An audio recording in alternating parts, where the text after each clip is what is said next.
Might have been out shopping at midnight. There's people all over the country here on the holiday weekend, just everywhere tonight, but there are a packed house here in Murfreesboro, home of the undefeated 13-0 Siegel Stars, but they got a tough test here tonight against Maryville. The two-time defending state champions haven't lost in 42 games, but Murphy Fair, some think tonight could be the night for Maryville to go down. Well, there's a lot of people thinking that. Siegel never has been past the second round of the playoffs. The school's only 10 years old, but they've won 7 AAA, which has sent teams to the semifinals 6 straight years. There's a lot of great history. 3 other schools in this district have won a state championship: Oakland, Riverdale, and Smyrna. Everybody's got the bated breath to see if Siegel's going to be the 4th, but they got to get past those Rebels. One team stays undefeated. The other one's first loss sends them home. And a lot of it hinges on the health of the Mr. Football finalist here for the Stars, quarterback Brent Stockstill. He's an outstanding young man, a great quarterback, but a great young man as well. His dad's the head football coach at MTSU, and I know he's proud to see his son out here tonight. But on the other hand, he's scared to death too because of that knee injury he suffered last week against Riverdale. Not enough to put this gamer out, though. He's going to play. It's unbelievable. Most people can't even walk after ACL tears and sprains. This kid, we saw him in warm-ups. He looked 10 times better than I ever would have believed. But he's ready to play. Siegel says their quarterback's ready to go, and these fans are jacked up for what should be a great football game. I think it ought to be a dandy. All 4 teams left in 6A are very deserving of playing in the Blue Cross Bowl next week, but only 2 can advance.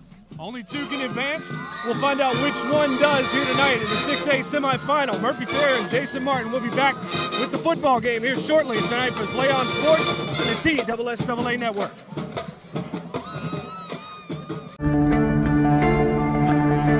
One match away from immortality. This is a total team effort.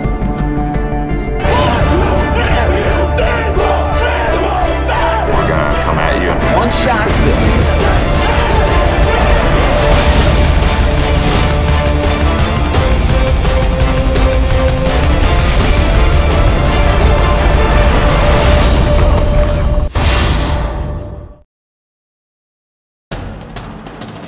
We can get a player up here. Oh, that's good stuff. All right, perfect. Prepare a Wiley Ballard graphic. Do you want me to start the stream? Start the stream. Camera 3. Beautiful. We're coming in on 1. For more information on how your school can join the Play on School broadcast program, go to playonsports.com/SBP.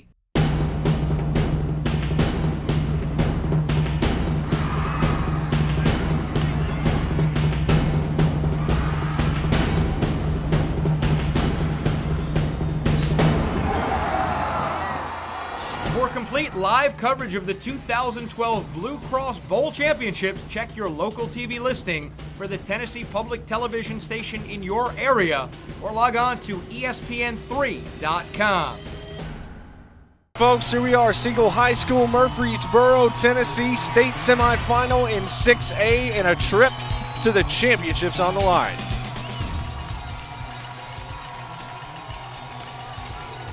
Siegel kicking off to Maryville. They won the toss and elected to receive. And it'll be decent field position for Maryville. Sean Prevost right there gets it out to about the 32-yard line where he's taken down by a fleet of Blue Stars. Murphy Fair, what do you expect to see right out of the gates here tonight from Maryville? Well, I think just, you always hear this, whether it's high school, college, or pro, you got to establish a run before you can start throwing the football. But both of these teams like to put it in the air an awful lot this year.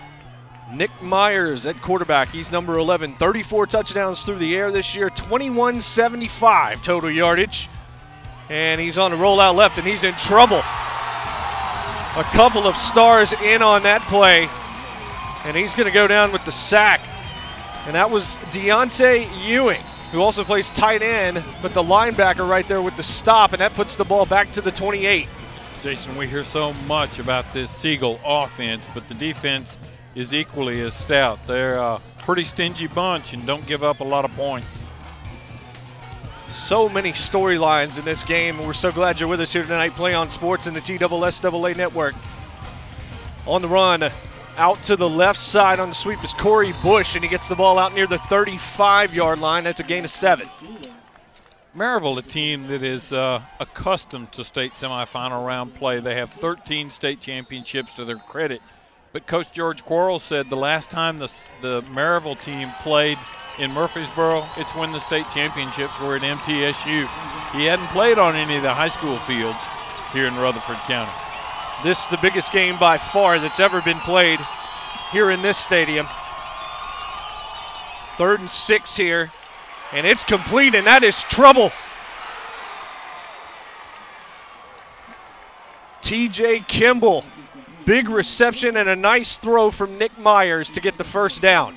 And a nice tackle by Malik Flagg. He saved a touchdown on that one. The receiver had that play had 6 points written all over it, Jason, had it not been for Mr. Flagg making that great shoestring tackle. I think actually pulled the shoe off of the receiver on that tackle. And Murphy, these are both wide open spread offenses that like to push it. One average is 43. That's Maryville and Siegel with 41 a game. So both of these two teams used to scoring in bunches. It'll be a test for these defenses. Here on the ground, that's Prevost again, and he is taken down at about the 35. Short gain there and good coverage by Siegel. Prevost only a junior. He's been injured some this year, but he was a big story in last year's state championship game, and you could tell as a sophomore last year that this young man was pretty special and obviously has been a big part of the Maryville Rebel attack this year. Maryville comes in the 2-time defending state champions. They haven't lost in 42 games. And I look at it, and every time I see it, I think it's a typo, Murphy, but it's not. They're just that good. There's Myers, throws. That one just a little bit high. Probably still should have been caught, but incomplete down near the 22. That'll bring up 3rd down. Jason, I can't remember the time. Sometimes has a way of getting away from me, but 5 or 6 years ago, maybe 3 or 4, Maryville had the nation's longest winning streak at 60-some-odd games before they lost in the state championship game the very next day. It's a big 3rd and 8. The stadium rocking underneath us. And it is jammed. Here's Myers. He's got time. Throws a little short drop to Kimball. And Kimball gets to about the 20. That'll be another first down and another good 3rd down conversion for the Rebels. Maryville doing a great job of putting a lot of people into the pattern, Jason. A lot of choices that the quarterback has out there. And Siegel actually playing with a little bit of a cushion. They don't want to worry too much about getting burned on the long pass. So they're giving a little bit of a cushion to make those passes a little easier to complete. Kimball has 5 touchdowns on the year. Probably want to watch him tonight. There's Prevost. Spins his way down near the 15-yard line. Good job by him to get the extra couple of yards. Folks at home probably can't see the crowd because most of our cameras are on this side of the field, but it's packed on both sides, and this stadium holds about 3,500 people. Maryville traveled well. 30 minutes ago, it didn't look like there was going to be a very decent Siegel crowd. They all arrived late and packed in here just before opening kickoff. Unbelievable how many cars are behind us in the lot. Myers this time on the read gives. And that's another fairly minimal gain. That's Trenton Schuler on that carry down to about the 14. As most of our viewers and listeners probably know, the winner of this one will play next Saturday night on the turf at Tennessee Tech for the 6A state championship. Mount Juliet is at Whitehaven in Memphis tonight.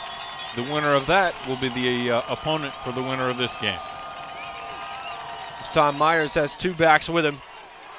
Faked it to Prevost and instead tosses outside to Schuler, and Schuler, great lateral pursuit by Siegel, and they stop him short of the marker. Had great job on defense as far as the Siegel Stars were concerned. Schuler actually is one player on the field down here that has been chosen to play in the East-West All-Star game, which will be 2 weeks from tomorrow afternoon, also on the campus of Tennessee Tech.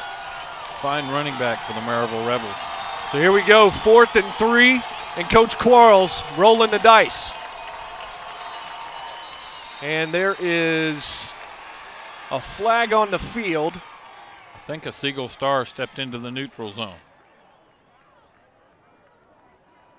But we'll wait for the official call. It is. Offsides against the Stars, and that's a big penalty on 4th down and 3, and you wonder whether or not Quarles wanted it that way. Well, that worked out really well for Sure the did. Rebels. Somebody trying to anticipate the snap count and just got a little bit too over-anxious. These two teams both so good, you can't make a whole lot of mistakes and expect to walk out victorious. Siegel makes the first one, and it costs them 6 points. Touchdown, Maryville, Sean Prevost, 8 yards.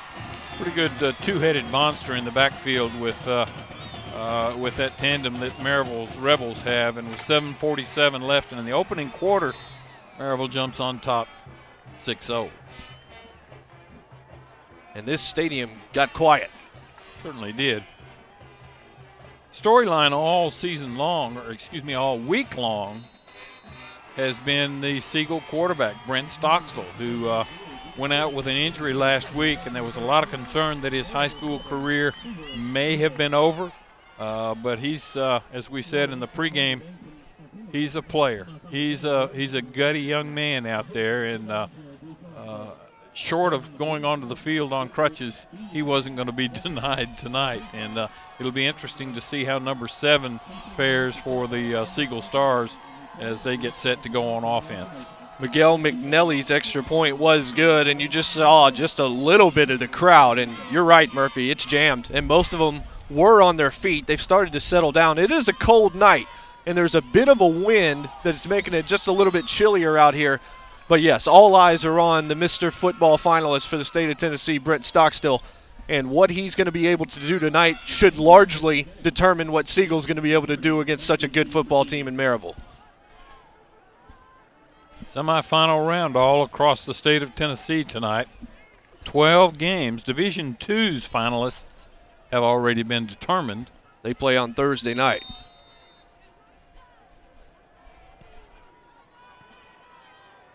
Kick's going to be fielded at about the 5-yard line. That's Denzel Harding, one of the stars, no pun intended, for this Siegel team as he bumps it out to about the 21-yard line, and that's where the senior Stockstill will start. You see him trotting onto the field now. And again, for somebody that basically tore his ACL last week, just to be on a field in this kind of game is just a staggering, it's staggering just to see it. What a story it would be if he were able to do the unthinkable tonight, hurt, and end a 42-game winning streak.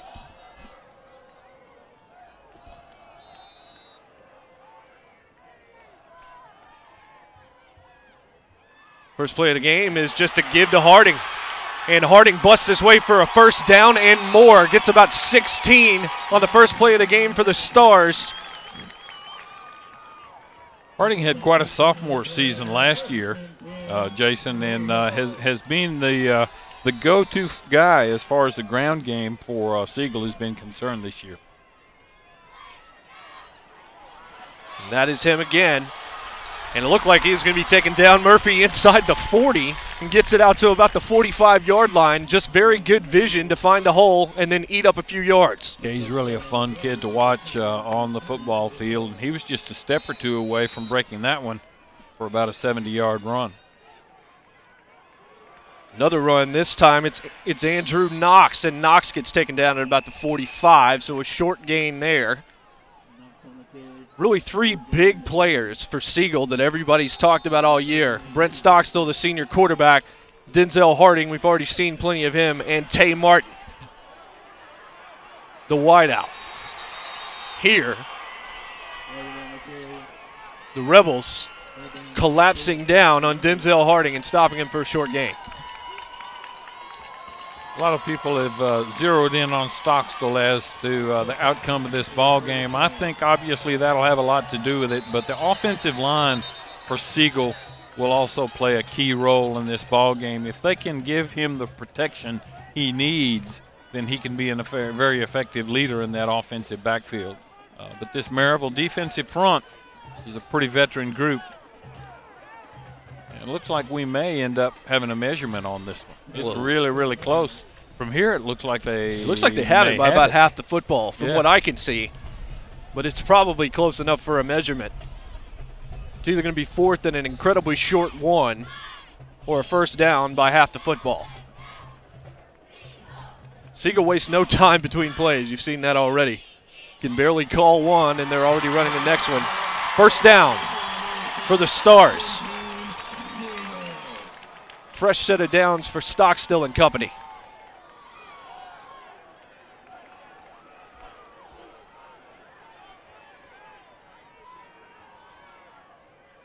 Have yet to see him do anything but hand the ball off to this point. And just as I say that, throw, frozen rope down to the 40. And another first down for Siegel. And on that reception, Dominique Gooch. With Tay Martin graduating this year, Gooch will be the go-to guy next year and has got some pretty impressive numbers, about 500 receiving yards thus far this season.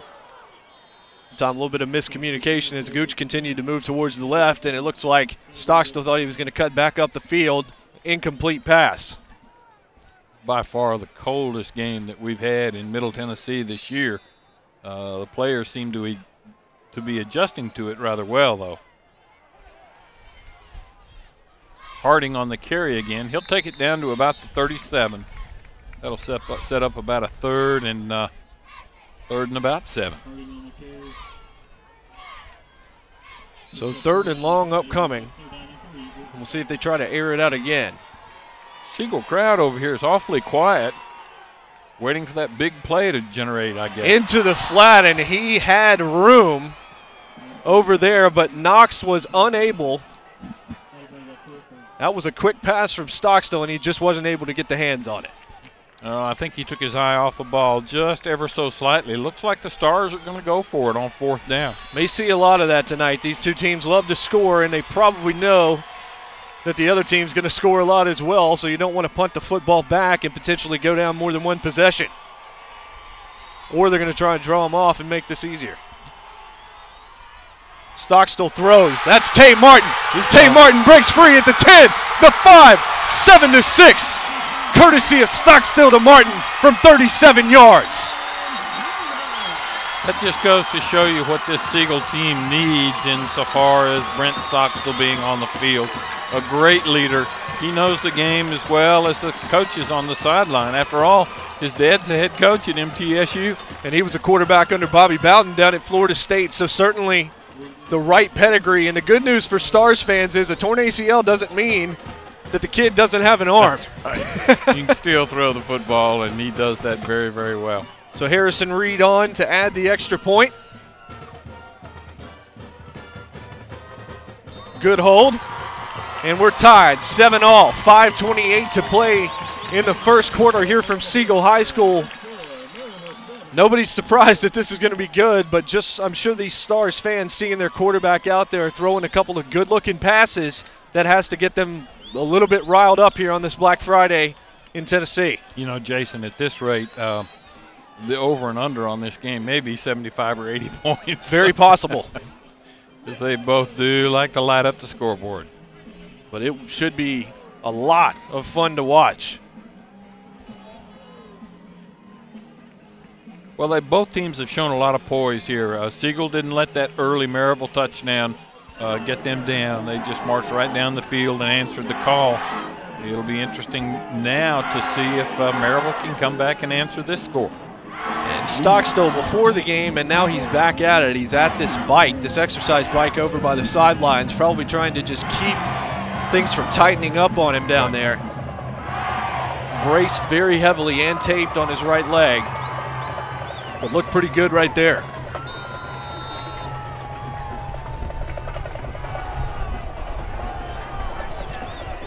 Can't help but wonder on one of these kickoffs if they're not going to actually go forward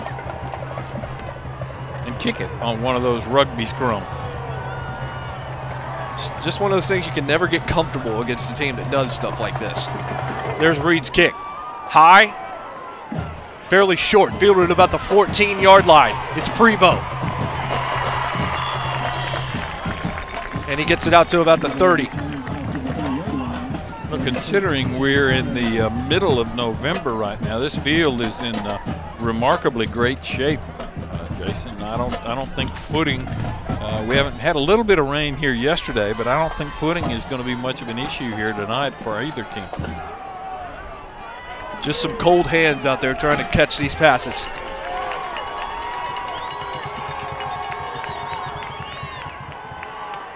Myers throwing a little deep, and that's picked off. Underthrew him by about 4 yards, and it's picked off and brought back to the 35.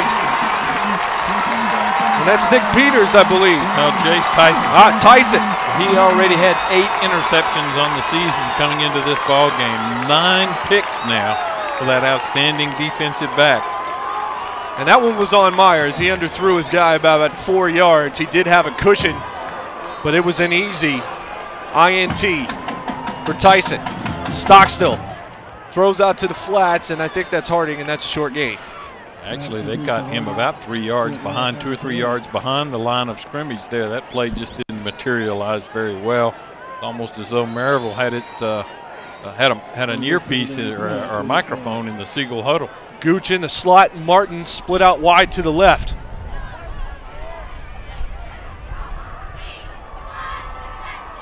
This time they hand it to Harding, and he gets it to about the 33-yard line, which will bring up a fairly long 3rd down and probably 8. We talked about all the storylines in this ball game. One of Maryville's, actually Maryville's last loss came at the hands of Alcoa. It's a neighborhood school, if you will, over there in East Tennessee. Again, that is a similar.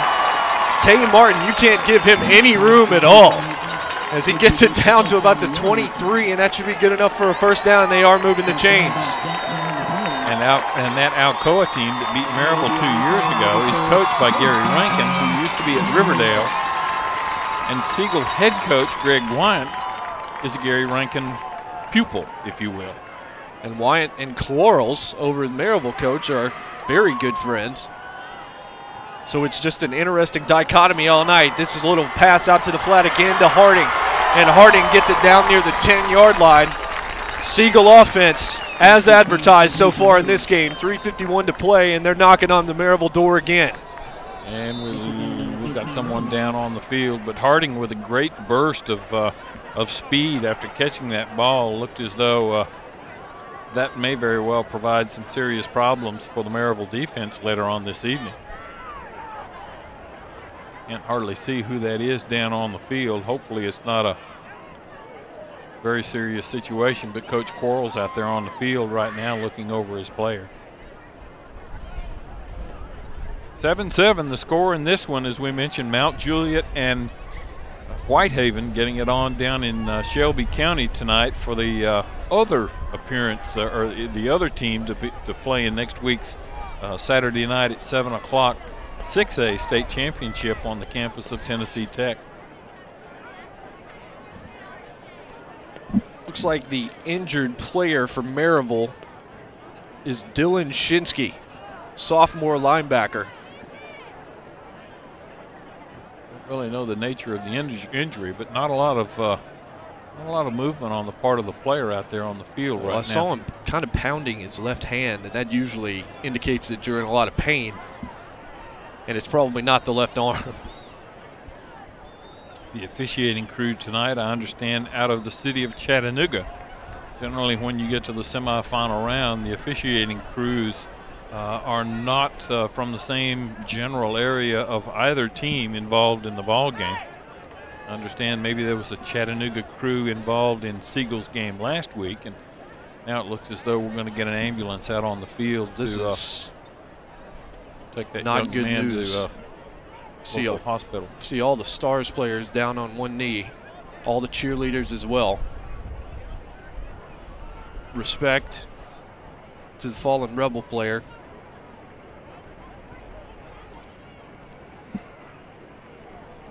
While they attend to Dylan Shinsky, we'll step away. 3:51 remains in the first quarter. Tied at 7 here at Siegel High School here tonight for Play on Sports and the TSSAA Network. One match away from immortality. This is a total team effort. We're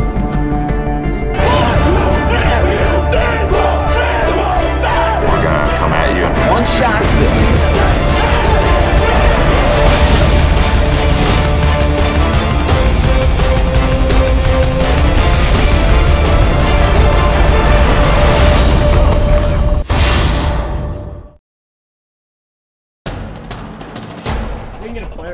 Oh, that's good stuff. All right, perfect. Prepare a Wiley Ballard graphic. Do you want me to start the stream?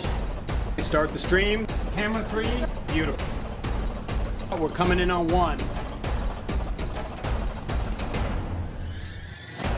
For more information on how your school can join the Play On School broadcast program, go to playonsports.com/SBP. And now to your top 5 plays for the year from the state of Tennessee. Coming in at number 5 from Antioch back on October the 5th. Franklin Road Academy, Matt Hissing throws it up, and look at Dalton Ponchilia. The great catch in the corner of the end zone. Check it out again. Keeps the knee in bounds, the 33-yard score. FRA would go on to beat Hizell Harding Christian 49-28. Number 4, September the 7th from Brentwood. Senior running back DeMontre Wade steals the show from Brentwood Academy. Watch him shake off not 1, not 2, not 3, not 4, but 8 defenders in the end, and the amazing play on the 10-yard line. In all, that's a 57-yard touchdown run. Watch it again from the 10. Corralled and surrounded, yet Wade gets out of it for the score, and Brentwood Academy would defeat Stratford 48-6. Number 3, September 21st from Huntington. Senior quarterback Jacob Warbriton of Huntington doing this. Unbelievable. Should have been down about 7 times, broke numerous tackles, 52 yards in the end to the house. That was one of his 4 scores on the evening. Watch the tail end again. Pretty much taken down, but he won't go down. All that work in the weight room pays off. Huntington downs Camden 28-21.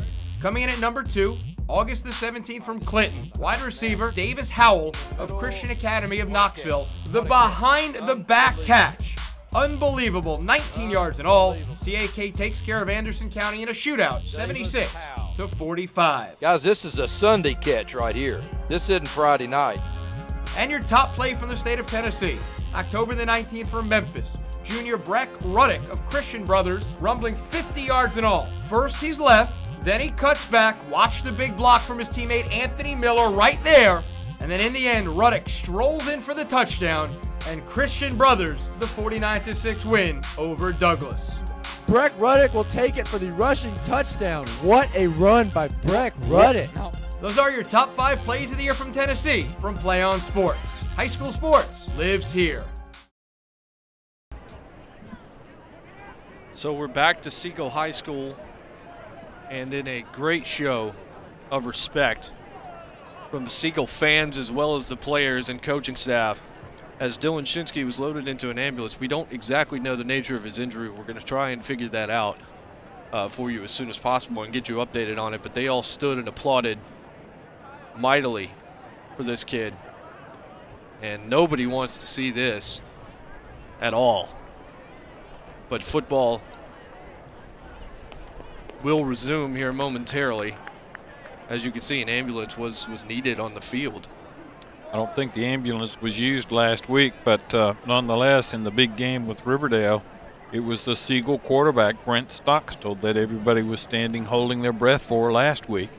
And he's back out on the field again tonight. Hopefully this young man won't have to be kept overnight at the local hospital, and will be able to make the return trip to Maryville this evening. And you said earlier, Murphy, that Maryville travels well, and they do. There are very few seats over there, and that's almost a 3-hour drive and a holiday weekend, and they're here to cheer on their Rebels. I'm sure the local Chamber of Commerce here in Murfreesboro hope that a lot of those Maryville moms went to the mall here in Murfreesboro to do some of their Christmas shopping this afternoon. I mean, as long as you got to be on the road, you might as well check out some new stores, right? Yeah.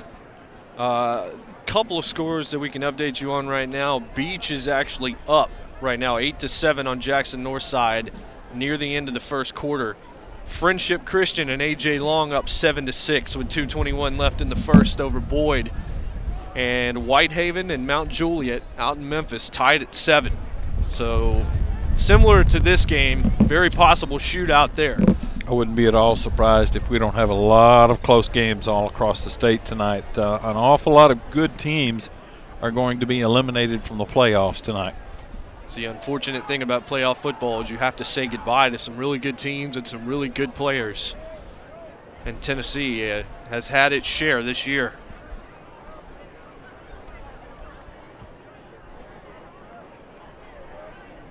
Finally got the door on the ambulance closed. I'm not real sure. Now it's about ready to pull off the field. See the Siegel offense coming back onto the field. And questions about Brent Stockstill so far have been answered. He's not running the ball, but his arm looks just fine. Well, he's got a couple of really good running backs in the backfield with him, and as you mentioned earlier, he throws the ball so well he doesn't need to run. So knotted up at 7, clock runs at 3:50. Hand it right back to Harding, who was actually hit around the 11, spins twice, and it takes 4 white shirts to bring him down inside the 5. It's going to be really close, about a yard shy of a first down, but Harding, a pretty good little runner out there, only a junior, so he'll be a big part of this Siegel attack next year. Ball officially on the 4-yard line. Harding behind Stockstill. And he gets it again, bounces it to the left and tries to get back through a seam.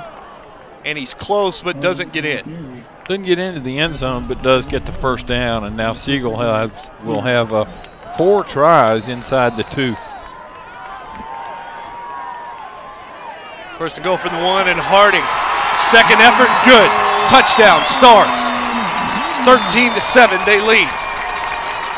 Well, certainly a lot of people here in Middle Tennessee have seen these Siegel Stars play very, very well this year. They beat Riverdale twice. The first time, Jason, during the regular season, Siegel put 49 points on Riverdale. That's never happened in the history of Riverdale High School. Last week it was 33-20 over Riverdale in a game that Riverdale played really well. Siegel's just really good.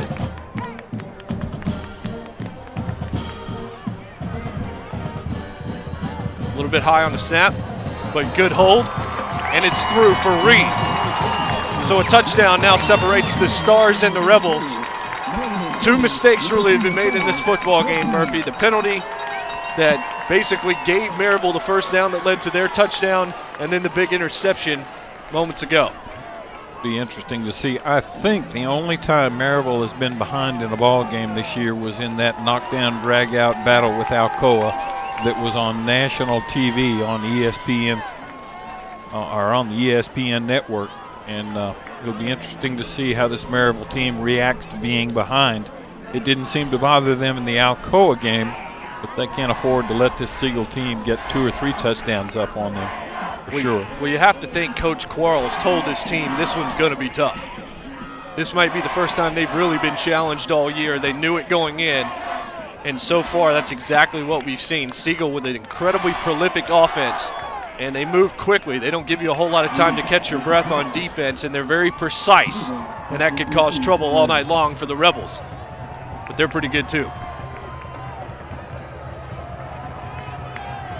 Here we go again. And nope. You got to figure at least once they're going to kick it.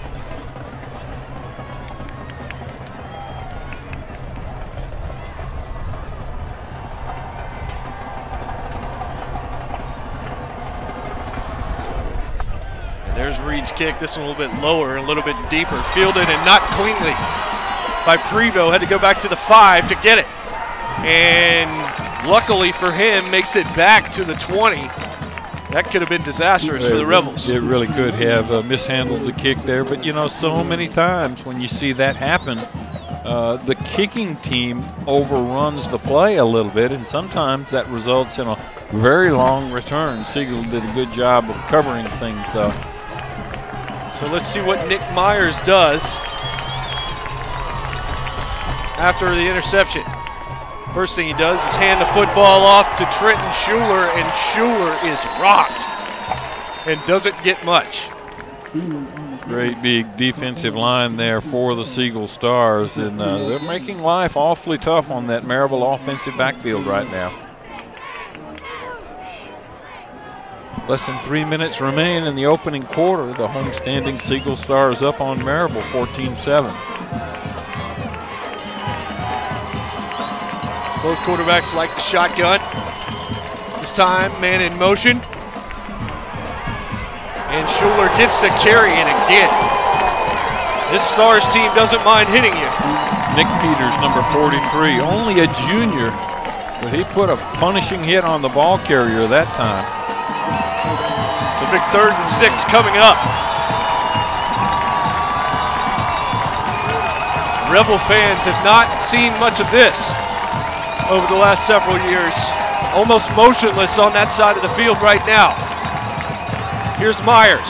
Throws. That was a little bit high, and it was well caught because it was dangerous. TJ Kimball reaches up and snacks that one out of the air. There were a couple of stars behind. If that pass had gone over, it might have been picked off. Maryville's 3rd down conversion rate has been pretty strong tonight. Has been pretty strong all season long. And that was a big play right there to keep this drive going. Kimball now over 500 yards on the season. 5 scores. He's going to be split out wide to the right. And he's in single coverage. Myers thought about him, but throws to the flat instead to Cody Carroll, and Carroll gets it out past midfield for Maryville. Maryville team's not ready to quit yet, Jason. Oh, no. Not by any means. I think we're in for a real shootout tonight. 1:22 to play, and there's still 36 more after that. Nothing quite like high school playoff football at this level here in November.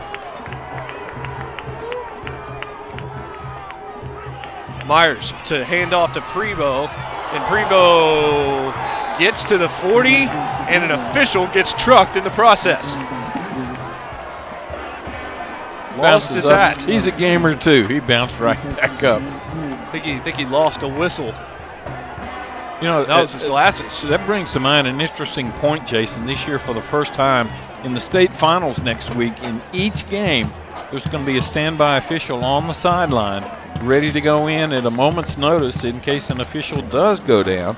I've seen that happen a couple of times over the last 3 or 4 years when they'd have one less official finishing the game than they did to start the game. And that won't be the case in championship play next week. Ready again. Myers out to Carroll, and Carroll takes a big shot and then gets struck down pretty quickly thereafter. You know, we've talked a lot about Stockstill on the Siegel side of the field, but I like this Myers kid. He throws good football. He puts it right on the money virtually every time that we've seen him throw it tonight.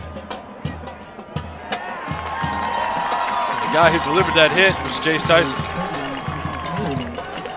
So he's already making sure that his number's called a couple of times tonight.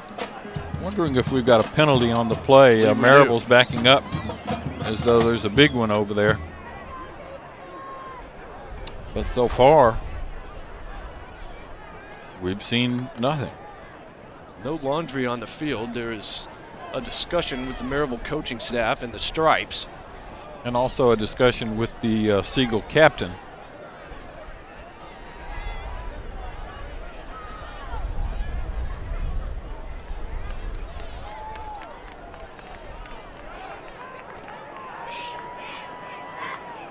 A holding call.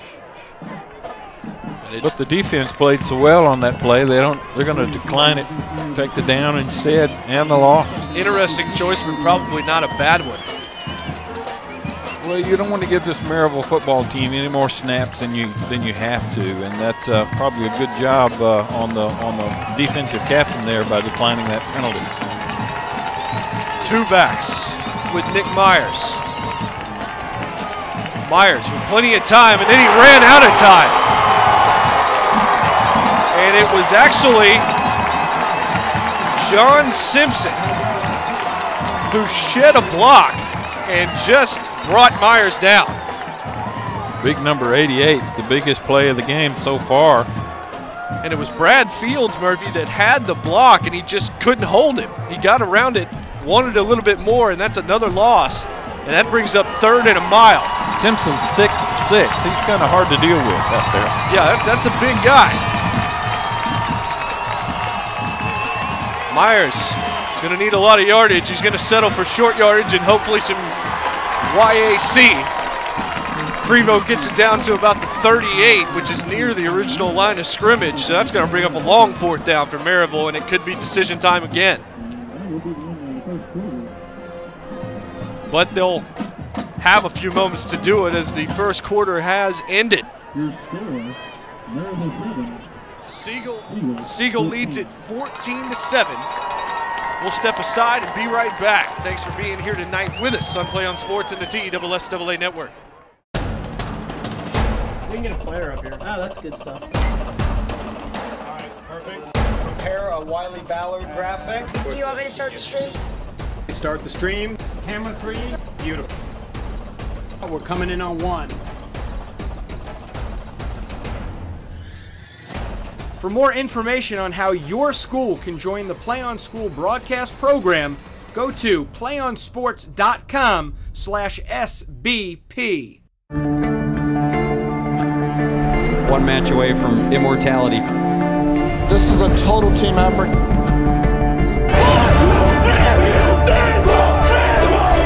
We're gonna come at you. One shot at this.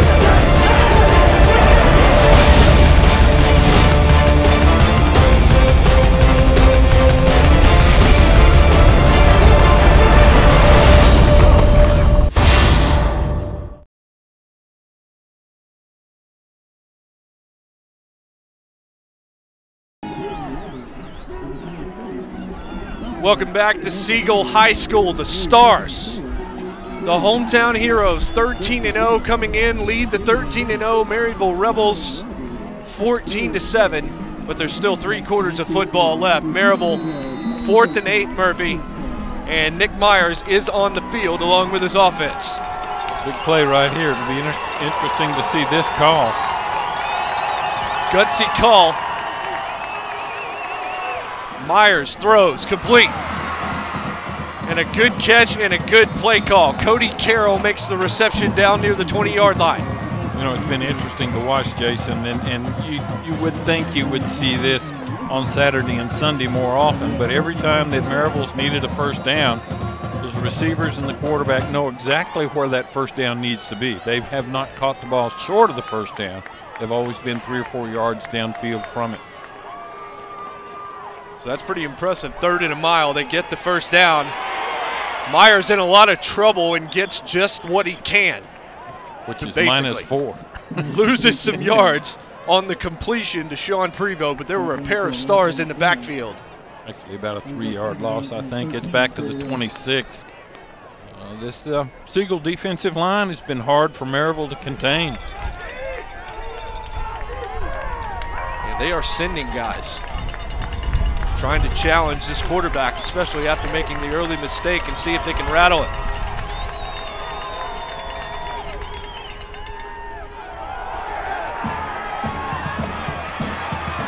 Fooled the entire Stars team did Cody Carroll and Nick Myers, and Carroll goes all the way in from 26 yards out.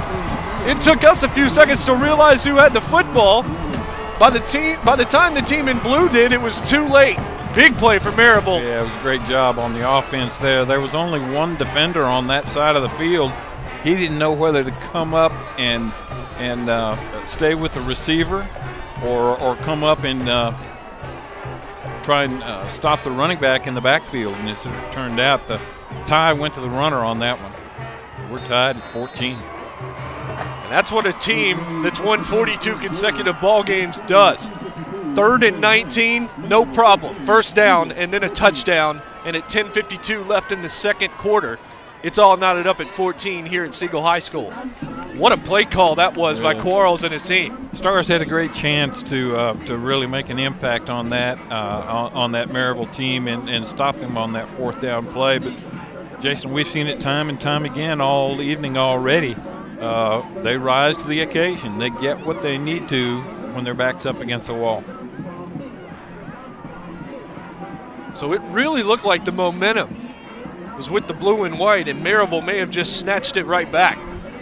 It has really silenced the 2,500 or so Siegel Star fans over here on this side of the field. They're more interested in trying to stay warm than watching the ball game right now. Definitely a chilly night. We've seen a few teams during these playoffs selling blankets.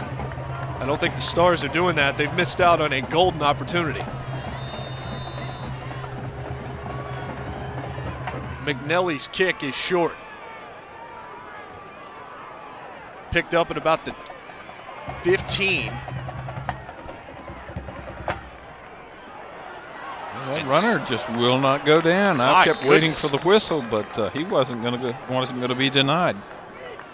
The return man on that, number 6, Dominic Gooch, 6', 175-pound junior, did a good job of getting Siegel some good starting field position. And Maryville must have given up on a few tackles and thought that they had him, because he spun back out to the right side, and that was very dangerous. So they're going to start on the 27. Stockstill on the option and pitches out to the left, and Maryville was right there ready for it. Stops it for a loss. Well, I think they had a pretty good idea that he wasn't going to hold on to the football any longer than he had to, and they really zeroed in on the pitch man. And that's the first time, Murphy, I see him now. I saw Brent Stockstill actually trying to stretch that knee back out, stretch that leg back out. Didn't walk back with the same kind of confidence. And you see him, he's favoring it a little bit more right now. And that's a problem with the option when you know the quarterback can't really run.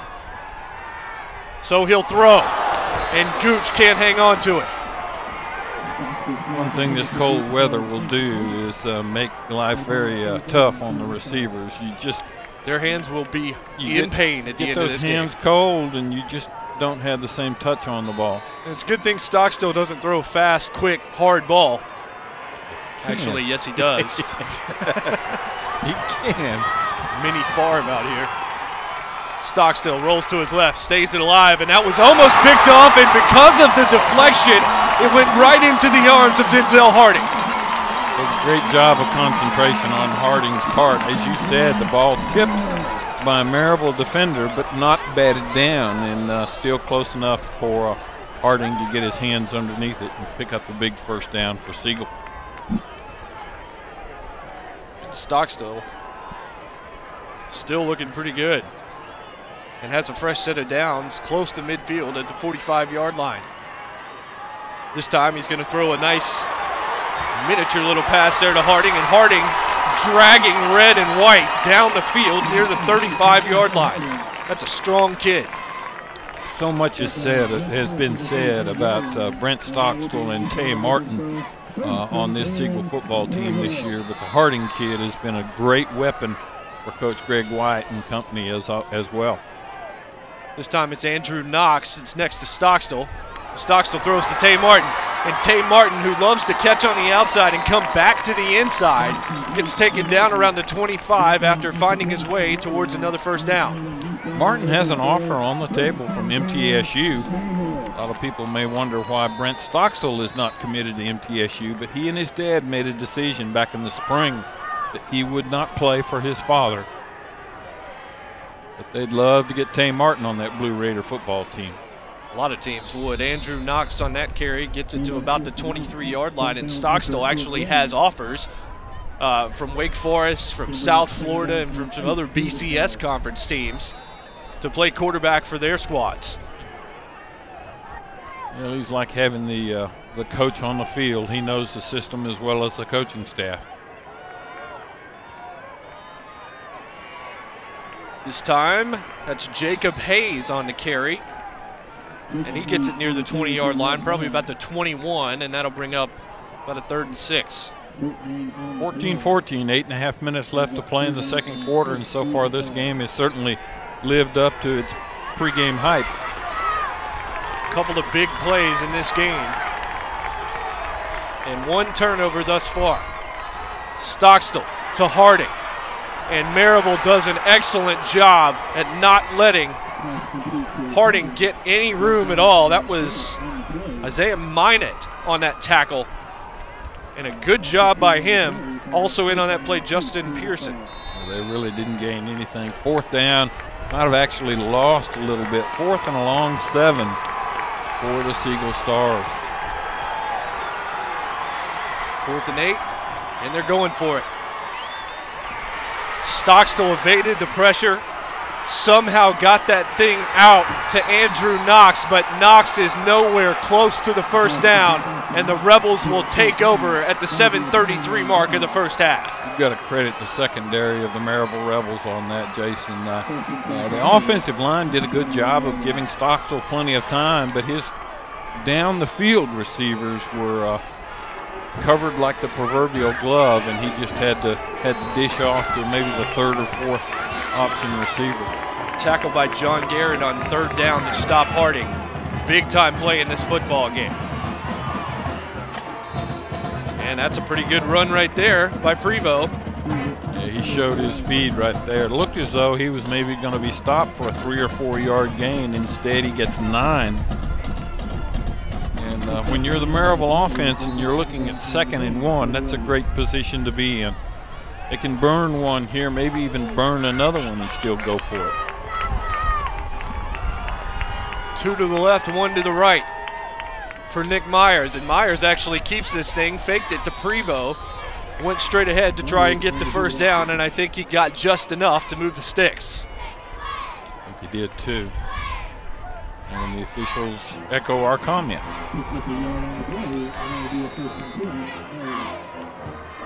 No measurement needed. 1st and 10 at the 32 for the Rebels. Maryville accustomed to playing this time of year. This is the first time Siegel has been past the 2nd round of the playoffs, chartering new territory every Friday night. And Myers kept that one. Kind of a broken play and went nowhere. Down on the 31 and a loss of a yard.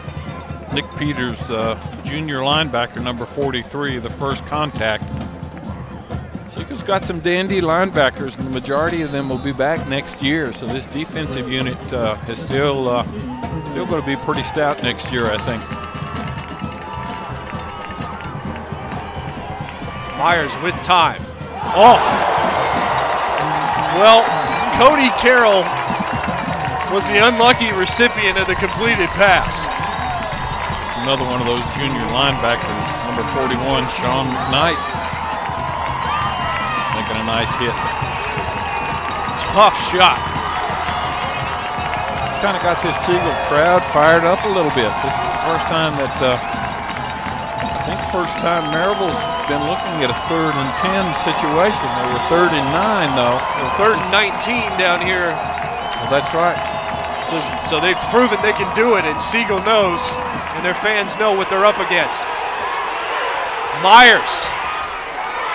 And that was great discipline by the Siegel defense. And good coverage as well. They actually almost had a sack there as Damian Clark was kind of pushed down as he almost made it to Myers, which would have been a big loss. It looks like we're going to see our first punt of the evening on 4th and 11.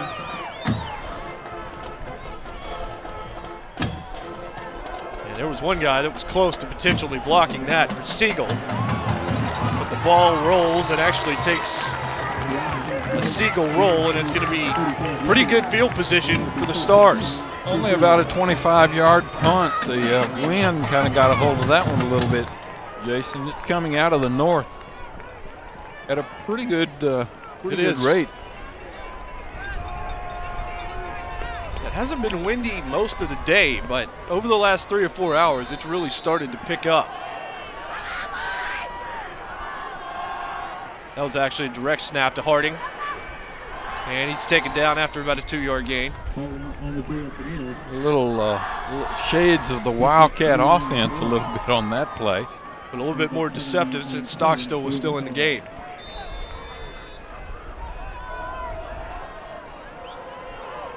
So 2nd and 7, they gave him 3.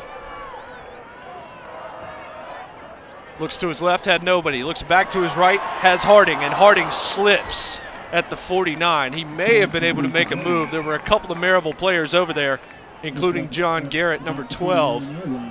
But Harding did the work for him by falling down. You know, we've been talking about how windy and cold it is, and we just had a camera shot of all those young guys on the front row with no shirts. Not I. They're braver than we are. Absolutely. So 3rd and 5 for Stockstill. Thought about it, faked it to Harding, and he's rolling all the way across the field to his left, trying to get somebody open, and does enough to move the sticks. And that was Jacob Hayes who broke open. Give Stockstill credit for there. And again, he's not 100%, by any stretch of the imagination, but he ran all the way back across the field to try and make something happen and move the sticks. I think 70 or 75%. And now he splits out to the wide left side. And Harding throws it to Martin, and Martin is looking for Dominic Gooch, and Gooch makes it, and Maryville with a great defensive play to knock the football out of the hands of Gooch. Just a terrific play right there, and that was Marcus Brooks, number 82, who stayed with the play, and that was complete if he hadn't knocked it out of his arms, Murphy. Yeah, it was a great play, very well executed, but very well defended as well, and Maryville comes up with a huge defensive stop, 2nd and 10 now for the Siegel Stars. Gooch will be in the slot. This time it's Weston Hayes split out to the right. That was an option pitch from Harding to Tay Martin, and Martin gets down at the 31, and that's enough for another Stars first down. Pulling out all the stops are the Siegel Stars on this particular drive. We're tied at 14, just under 14 minutes left, or excuse me, 4 minutes left to play in the second quarter. Stockstill going deep, and just a little bit too far for Tay Martin. We saw them throw that before the game in warm-ups, and he completed almost every single one of them. But there's pretty good coverage downfield by Maryville, and it was about 4 yards too far for Martin. We've talked a lot about Greg White and this Siegel football team, but offensive coordinator Steve Matthews has quite the offensive mind for this Siegel football team. A former great at Tullahoma High School, played quarterback for the University of Tennessee, and he's the offensive coordinator here and does a great job of really opening things up for the Siegel offense. Stockstill gets about 1, maybe 1.5 on that option. Thought better of pitching it over to Harding because he had 2 guys right there with him in the lane.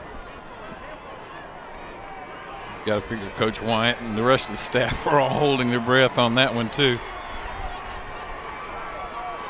Luckily, they have a really heady kid who's smart and won't take a risk. Pitch this time far out to the left, and that's Harding. Harding trying to get the corner. He gets the corner. He cuts back to the right and cuts into the end zone for another Stars touchdown. 30 yards for Harding. It's a two-handed pitch, almost like a volleyball block, the way Stockstill got that ball out to Harding, and once he had it, he just simply outran the Maryville defense. That was 5 or 6 yards on that pitch. I mean, that was a long, it was almost a throw. Well, it was a forward pitch. That's why I said it kind of reminded me of a volleyball block a little bit, the way he tossed it out there with 2 hands. Double-handed shot put. Nice touch on the ball, though. Harding gets the corner. And now with the extra point, the Stars take a touchdown lead with 3:02 to play in the first half. And we'll see if Maryville can answer. And that's kind of the game we expected. Answer, answer, answer, answer, and it could come down to who has the ball in the last closing moments of this game. Well, we joked about a 75-point over and under, and we're at 35 right now. So it could very well hit that. Both offensive units playing very, very well. And Stockstill heads back to the bike over here on the sidelines. He's an outstanding young man. He and several of these Siegel players that I've gotten to see play multiple times this year are all yes-or-no-sir kids, and you really like to see that. I know Maryville is the same way. Both of these head coaches demand nothing but respect, and as well as being great athletes on the field. Wish they wouldn't call me sir. It reminds me of my age.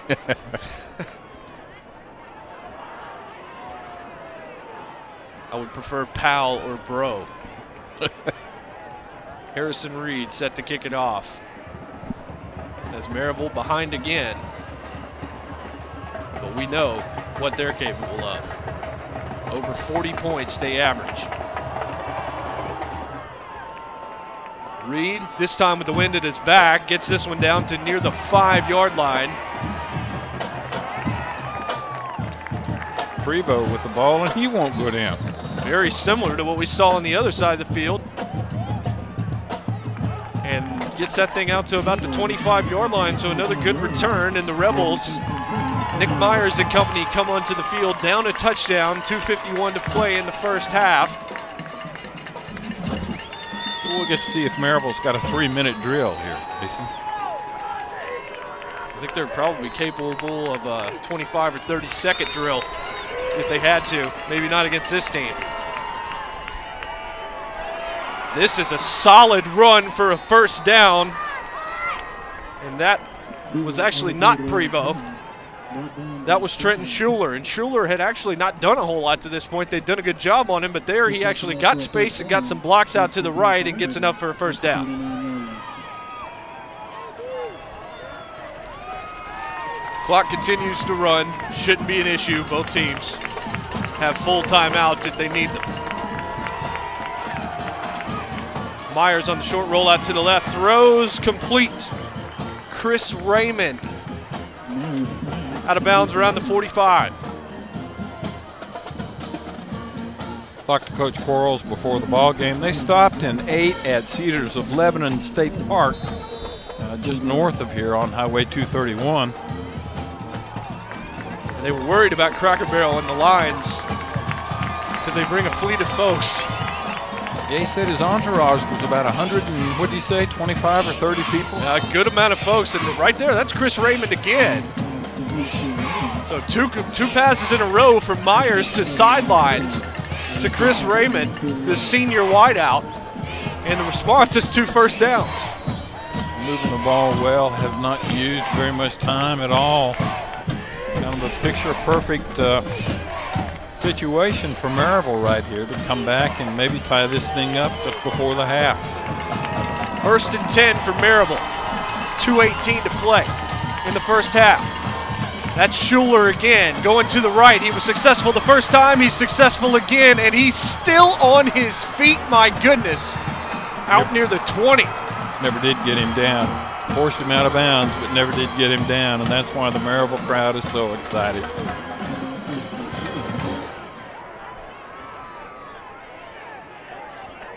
They're going to mark it at about the 22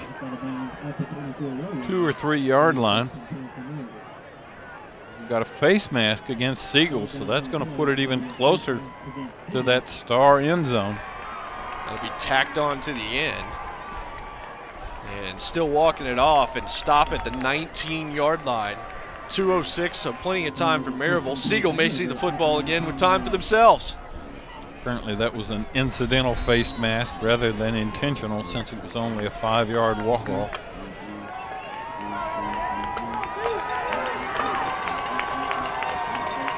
So Maryville has carved up the field on this drive and has done so in short order. Myers throws to his right and it's complete again. TJ Kimball, and he's near another marker. Well, Kimball just about broke that one for a touchdown. Stumbled at the last minute, but actually got past the 2 defenders before he went down. So the ball will be on the 12, 2nd and 3, with just right at 2 minutes to play here in the first half from Siegel High School.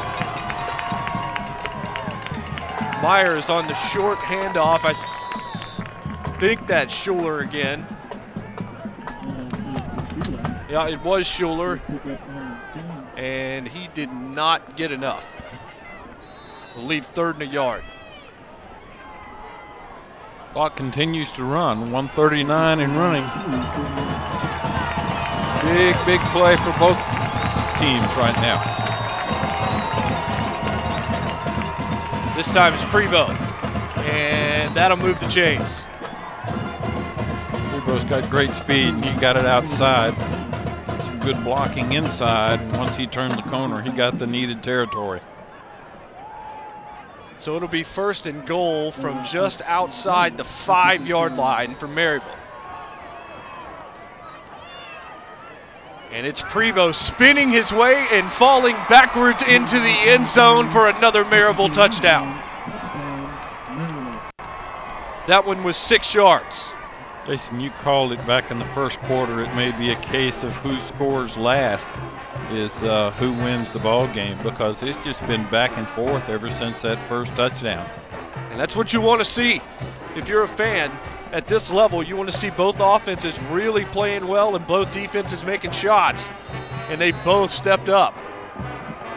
And it's tied 21 apiece with 1:17 to play in the first half.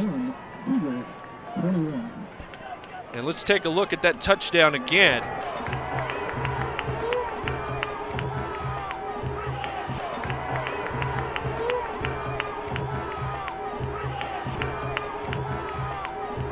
You know, when you stand next to that young man, he doesn't look very big, but obviously got great leg strength, because he did a great job of spinning and churning and just keeping those legs moving until he crossed the plane. So after 22 minutes and 43 seconds, we're all knotted up at 0, basically. You must be a math major. It was a little slow. I was told there'd be no math.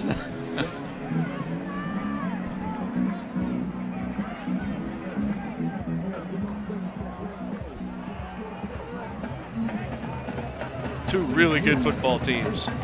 Yeah, it's really a shame when you get to this level. All 4 teams left in virtually all classifications are very good football teams. Only 2 left in the Division II ranks, single A and double A. Directional kick to the left. And that's not fielded cleanly by Harding. And that cost him a little bit of time and a little bit of space. And instead of maybe 10 or 15 yards, he has to settle for 4 or 5. So we'll see what Siegel's 72-second drill looks like. I venture to guess we might see Stockstill putting it in the air. Probably so. You obviously want to watch for number 3 during these moments. And there he was, and it was dangerously close to that same kind of route that he scored a touchdown on in the first quarter, but he's unable to make the play. Yeah, John David Mitchell on the defensive side nearly had himself a pick, and he had quite a bit of open territory ahead of him as well. He did. So it's 2nd and 10. Stockstill rolls just to his right and then just stops for a moment. He's going way deep. The rainbow ball to Tay Martin is complete. What a throw, what a route, what a gain for Siegel. Martin got past the defense big time. He had all kinds of time. If that ball had had a little more zip on it, we might be looking at 27-21 right now. He had to stop and wait for it a little bit. So 50 seconds to play. Clock continues to run, but it's on the 29-yard line with a fresh set of downs, and that's Dominic Gooch, the junior, powering, trying to get his way to the 20. He'll be cut down more like the 22. And Siegel will call timeout. Yeah, it's first of 3, so Stars still have 2 more. That's the first timeout called by either team thus far in the first half, with just 41 seconds showing on the clock. Really been no stoppages except for the injury in the first quarter. And remember, fans, if you do want to watch more of your school's great matchups, like the game you're enjoying here tonight, all you got to do is tell your school to sign up for the Play On Sports school broadcast program. It allows schools to broadcast all their games and other activities on the web. For more information, it could not be simpler. All you have to do is hit up playonsports.com/SBP. Yeah, it doesn't. You don't have to be an don't have to just show your athletes either. They show band concerts. They show plays. They show choral concerts. Not just football either. This is football, though. It's Stockstill over to Harding, and Harding's going to get enough for the first down for Siegel, and we're nearing the 30-second mark. 35 on the clock. And Siegel has moved up the field in almost no time, courtesy of that huge pass from Stockstill. And speaking of huge passes from Stockstill, went for it all right there. I believe that was Schuler on the coverage. Just a tad long, but the clock stops with the incompletion. 27 seconds still remain. Siegel would like nothing better than to go to the locker room with a little bit of a lead over the 2-time defending state champion Maryville Rebels. Siegel will get the ball first after the half as well. So this could be a kind of a 2-touchdown attempt. Just a little short pass from Stockstill there. And gets near the 10-yard line. Well, that was a dangerous pass. It was. You heard the crowd go, "Whoa!" It was Andrew Knox. Right up the middle. Lots of people could have put their hands on that ball, but it's like Siegel's going to take a timeout, and Coach Steve Matthews, the offensive coordinator I talked about earlier, no doubt with a great play up his sleeve here. They're in field goal range, of course, but it's 3rd and 2, and with a quarterback like Stockstill, they're definitely going to try for the end zone here, I believe. You know, I talked earlier about Siegel surviving this rugged District 7 AAA. This is the 6th straight year that someone from 7 AAA has been as far as the state semifinals. Just to get out of this district is a major hurdle. They had to start the playoffs with a win over Oakland, and they beat Blackman in the next round. Last week it was Riverdale. All 3 of those games coming against teams here in Murfreesboro. You know, for so many years it was just Oakland and Riverdale. And they opened Blackman and Siegel, and a lot of people thought the talent pool would be watered down and we wouldn't see a lot of Murfreesboro teams in the playoffs, but they have certainly proved them wrong. Timeout, so they are going to be able to run. They have one left, and that's Knox, and I think he's going to be short by a yard, maybe a yard and a half, and we're down to about 7 seconds to go. Siegel does call the timeout, so now I think they're going to try and decide, do we have a chance to maybe throw one into the end zone and still have enough clicks on the clock to come in and kick a field goal? The problem is it's 4th down. Good point. So I'd say we'll see the field goal. Yeah, because again, you have the advantage if you're Siegel of getting the ball last at the end of the first half and first at the beginning of the second half, so you have the potential to put 10 points on the scoreboard without Maryville touching the pigskin. And that's what we'll see is Harrison Reed out here to try this field goal. Thought there was one more down, but it is 4th and 1, so Reed with a chance to put his team in the lead as we go to intermission. This will be about a 26-yarder. Correct.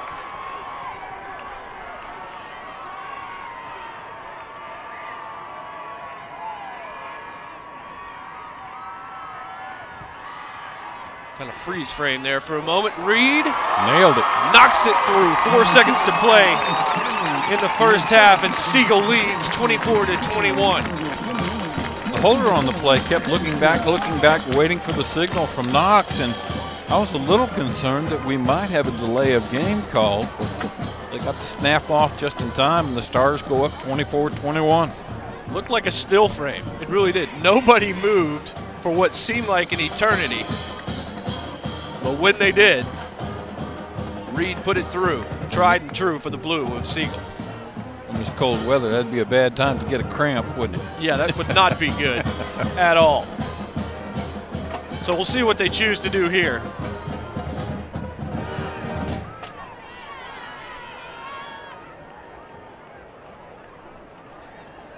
They got plenty of hot chocolate in the concession stand because they're going to need it. A lot of people headed that way right now. Yeah, that's going to be a bit of a traffic jam down there, I imagine. I really thought he might do that this time. Onside kick. 4 seconds left in the half. Let them fall on it, and let the clock run out. Reed just kind of squibs it down there. Bounces, and it's misplayed, and that's Prebo, and he, whoo, boy, that was dangerous. Down by the 5-yard line, and Prebo's just glad that the half's over and the football's not in the end zone behind him. I think the Maryville crowd kind of wanted a personal foul on that because he was already down, but the officials said it could have gone either way, I guess, and we come to halftime. So it's 24-21. The undefeated Stars lead the undefeated Rebels, but there's still 24 minutes left to determine which of these 6A teams will move on to the state championship next week at Tennessee Tech. 24-21 will step aside. Second half still to come. Do not go anywhere. This is going to be a good one, folks. PlayOnSports.com and the TSSAA Network. One match away from immortality. This is a total team effort.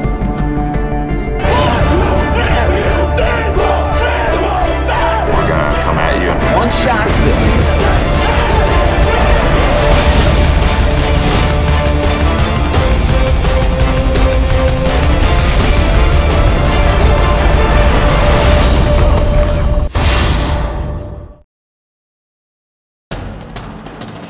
We can get a player up here. Oh, that's good stuff. All right, perfect. Prepare a Wiley Ballard graphic. Do you want me to start the stream? Start the stream. Camera 3. Beautiful. We're coming in on 1. For more information on how your school can join the Play On School broadcast program, go to playonsports.com/SBP.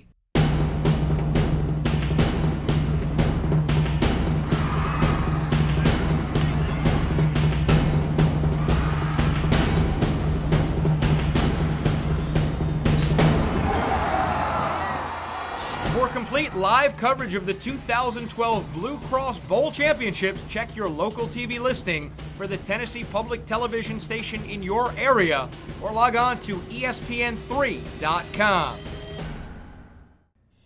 And now to your top 5 plays for the year from the state of Tennessee. Coming in at number 5 from Antioch back on October the 5th. Franklin Road Academy, Matt Hissing throws it up, and look at Dalton Ponkilia. The great catch in the corner of the end zone, check it out again, keeps the knee in bounds, the 33-yard score. FRA would go on to beat Isel Harding Christian 49-28. Number 4, September the 7th from Brentwood. Senior running back DeMontre Wade steals the show from Brentwood Academy.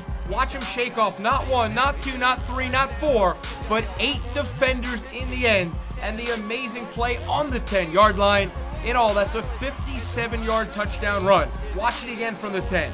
Corralled and surrounded, yet Wade gets out of it for the score, and Brentwood Academy would defeat Stratford 48-6. Number 3, September 21st from Huntington. Senior quarterback Jacob Warbritton of Huntington doing this.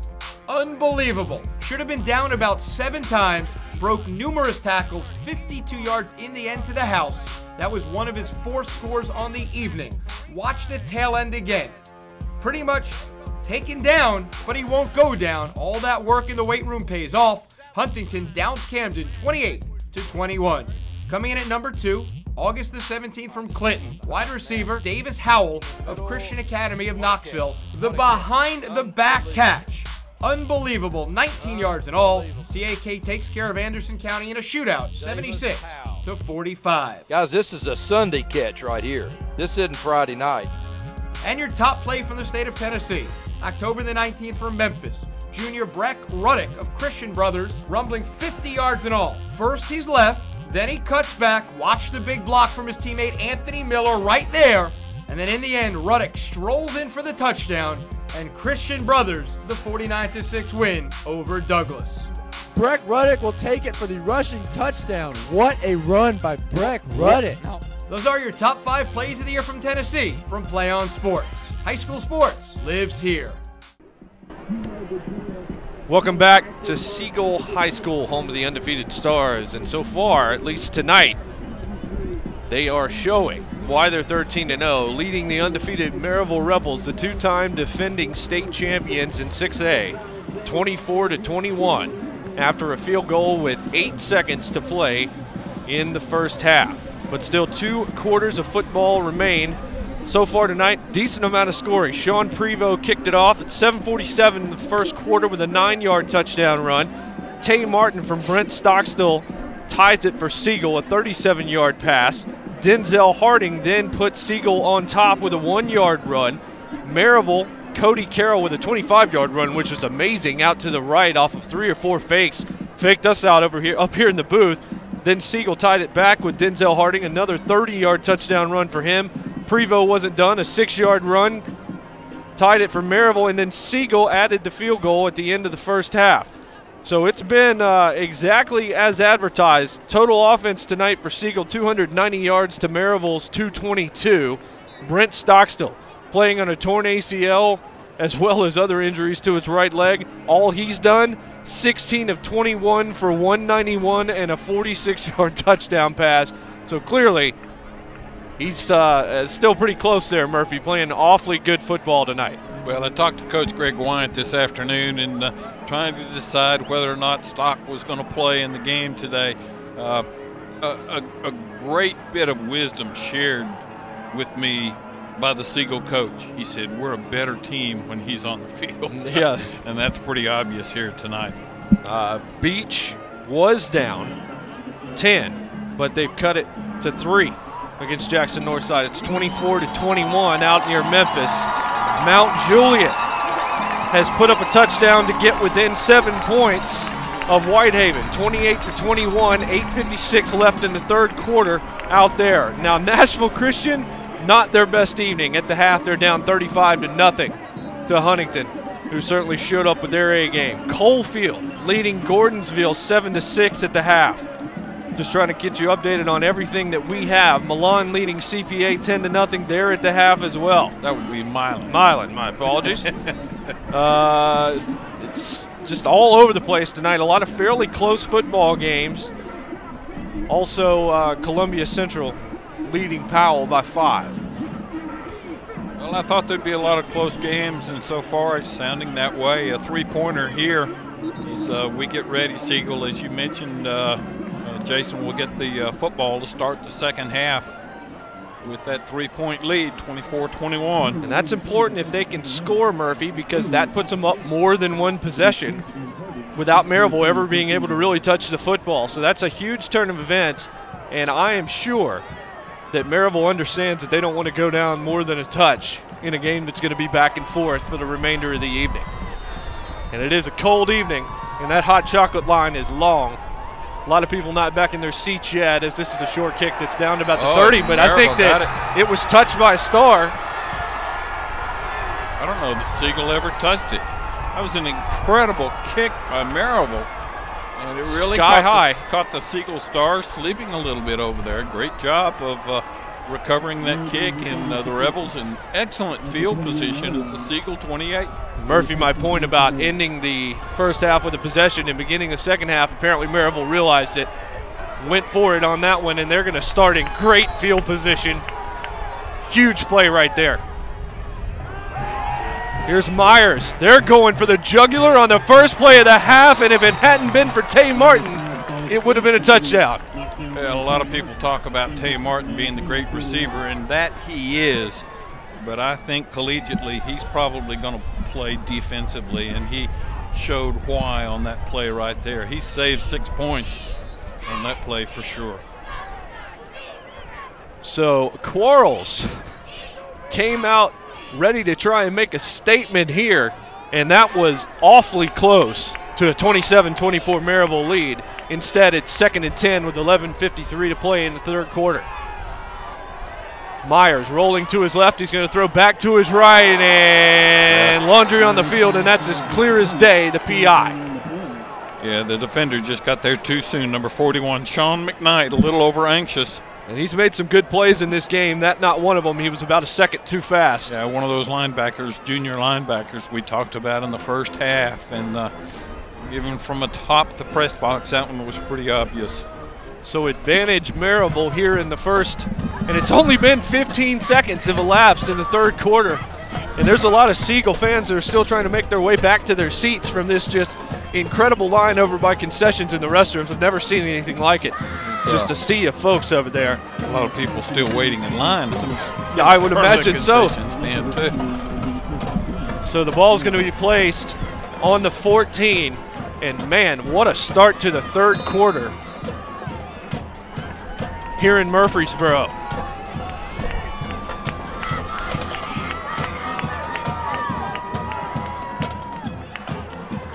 Myers gave that one and then tried to commit to the fake on the pass. Now it's Prevost on the run down by the 10-yard line. what this wind has really picked up in the second half here, you can't help but think that that might be a difference in the ball game later on as well. Kicking game certainly going to be a problem, and that's a problem for Siegel. Touchdown, and that is Prevost. He scores again. This wind has gotten to be incredible up here, but didn't affect Sean Prevost down on the field, and he puts his Maryville Rebel team out in front 27-24 with a point after to come. 11:20 mark of the third quarter, and Maryville takes a 3-point lead. Trying to make it 4 off the leg of Miguel McNeely. Good hold. Kicks perfect. And Maryville leads by 4, and Siegel is stunned. Their crowd, I don't think they've recovered from the kick. No, not at all. Things just haven't gone right here in the second half thus far. For the Siegel Stars, Maryville had to kick off, but a very well executed onside kick. One of those high short kicks. And I don't think Siegel expected it. I'm not sure some of the players over there even saw it. Maryville pounced on it, and about 4 or 5 plays later, Prevost goes into the end zone to give the Rebels a 28-24 lead. Less than 60 seconds into the third quarter. And the wind has just continued to pick up. It nearly blew all of our notes sky high, which would not have been good for the broadcast here moments ago. We were able to snag those with some adept gloving. But you can see the flags in the end zones really blowing. And it's going to be to Siegel's back, at least for now. But in the fourth quarter, that could be a big advantage for Maryville. Huge advantage. And Mount Juliet ties Whitehaven at 28, and then they come right back with a 65-yard play, and they're up 35-28. And there's another. This one doesn't work, though. No, first of all, it was recovered by Siegel. Secondly, it didn't go the 10 yards it needed to be effective. So Siegel takes over actually in Maryville territory, about 12 inches into the Big Red's territory. Now who's the math major? That's only a foot. 11:19 mark. Here's 1st and 10. Toss to Harding. Harding gets about 3. There's so much talent on both sides of the field here. We're really being treated to an excellent football game here. Two very well disciplined teams, well coached teams. Stockstill throws, and he had to push that thing way behind his left shoulder and gets it out to Harding near the 40, probably down around the 41-yard line, probably 2 yards short of the first down. I have no idea how he got that ball off. That was an incredible throw on the senior's part just to even get rid of the football. His arm was way behind his shoulder, and he was falling as he threw the ball. This time, casual handoff to Harding, and that's enough for the first down. Thought I might have seen a flag come in. I think one of the Maryville players might be sitting on it. Yep, there is laundry on the field at the 38-yard line. 39, that is. I thought I saw a little yellow down there somewhere. So it could be a big call here. All of them are in a game like this. Personal foul, 15-yard variety face mask. So that's a huge penalty. Boy, that really is. That was a third down play, or it would have been. Completely shifts. I think they had actually picked up the first down, but now it's down inside the 25 for the Stars.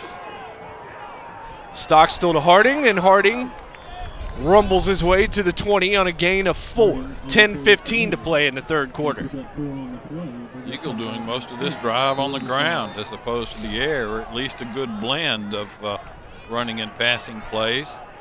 Maybe trying to make them respect that run just a little bit too much so they can find Mr. Martin over here to the left. This time they're going to toss it again to Harding. And Maryville is right there, and there's a flag down. And this one may be against the Stars as well. It's the ball down to about the 22. Holding. It is. It's offensive holding against Siegel, so they'll give some yardage back.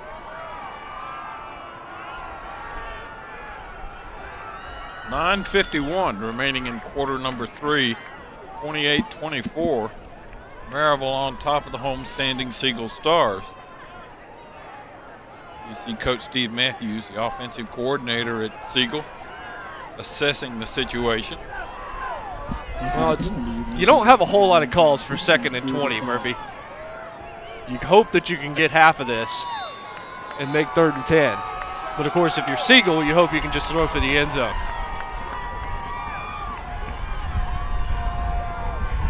This time, Martin's going to be in the slot and Gooch is going to be wide to the left.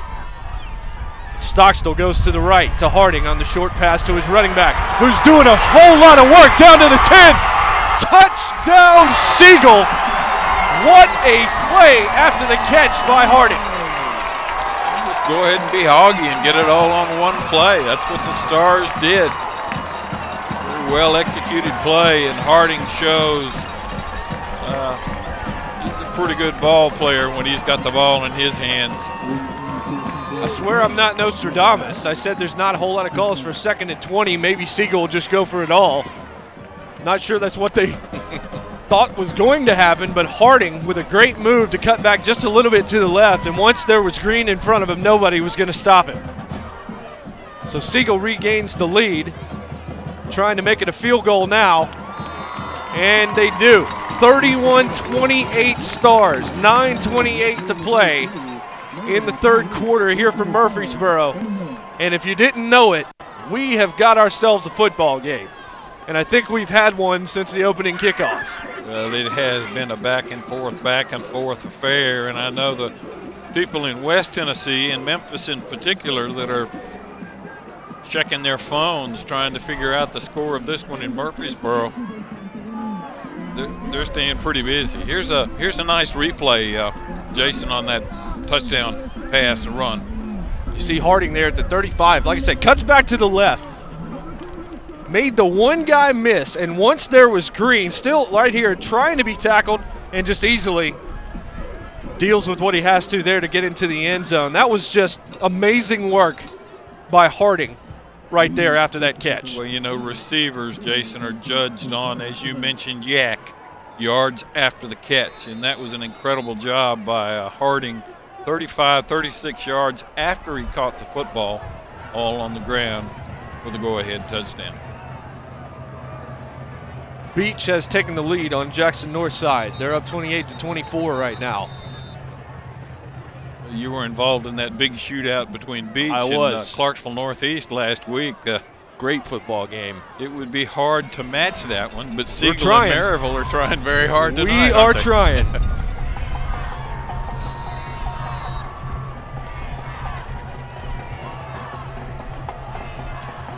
.9:28 showing on the clock in quarter number 3.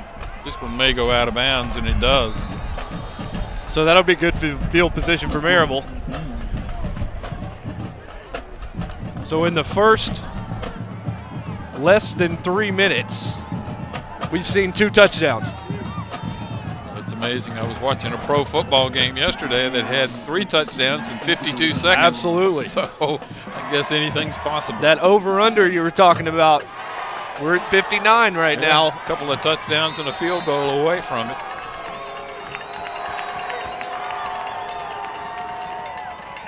That's Prevost, and that's a solid run of about 8 yards. We'll see exactly where they spot it. He bounce up after he hits the ground real quickly. I bet that ground out there is pretty close to about 40 degrees right now. Nearing tundra, at least for this area of the country. And that's a good play, but a good second effort. May have been enough to move the chains. He really stretched that ball out, and it does. He stretched it out past the 45, and that's what they needed for a first down. I mean, he was tackled at the 43 and just refused not to at least attempt to dive for the marker, right, and successfully did it.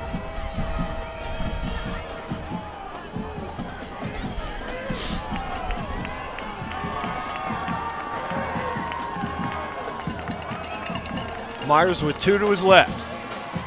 look to him, but throws to the center of the field, and it's a good tackle, but it's a great catch. And nice to hold on, and that's TJ Kimball, who has done a whole lot in this football game already tonight. It was a great job by Malik Flagg with the tackle there. He got there exactly at the same time the ball did.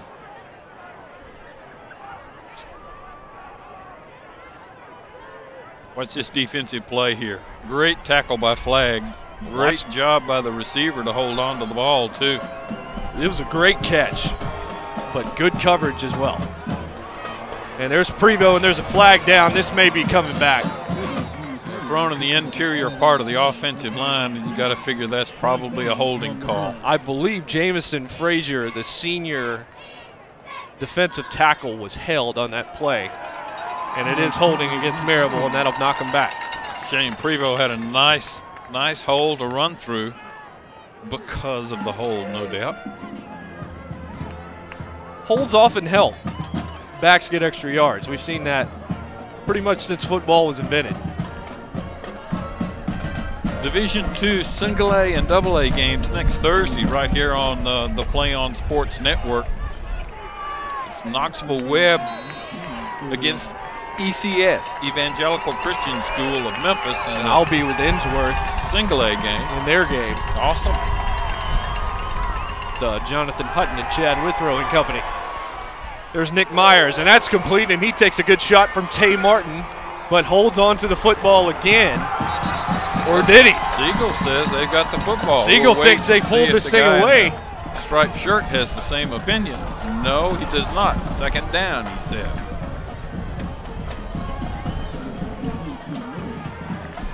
So we're going to take a look at the replay and see exactly what happened. You be the judge. Myers, good-looking ball down to the 42 and takes a lick from Tay Martin, and clearly he was down before that football came out. They're making every receiver feel every one of these shots, make them think twice about going over the middle. Here's Myers.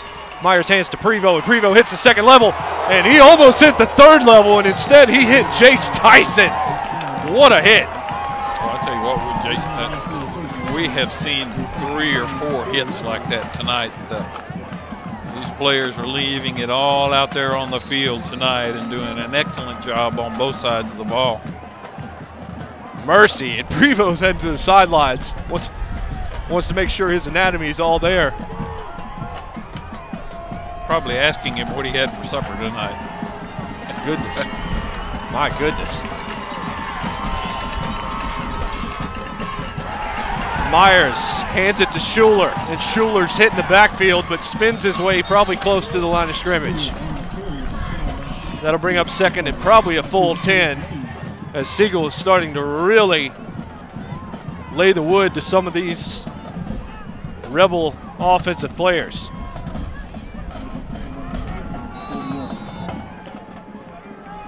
Actually got 2 yards. So a good spot. 6:20 to play, third quarter, 2nd and 8. One back next to Myers, and it's Schuler.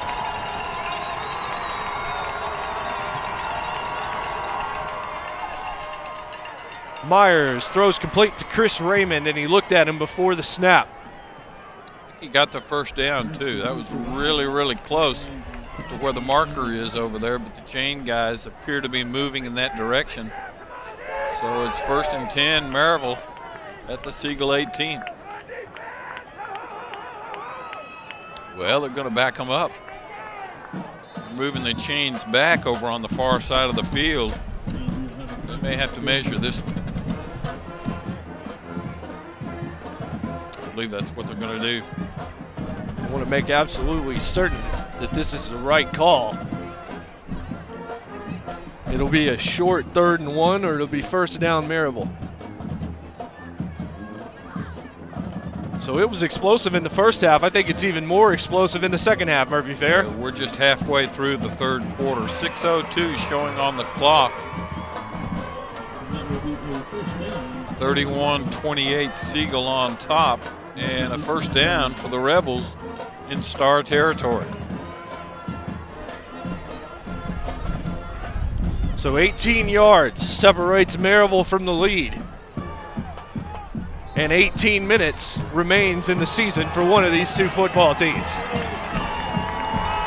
Nick Myers, Prevost to the left, and Schuler to his right.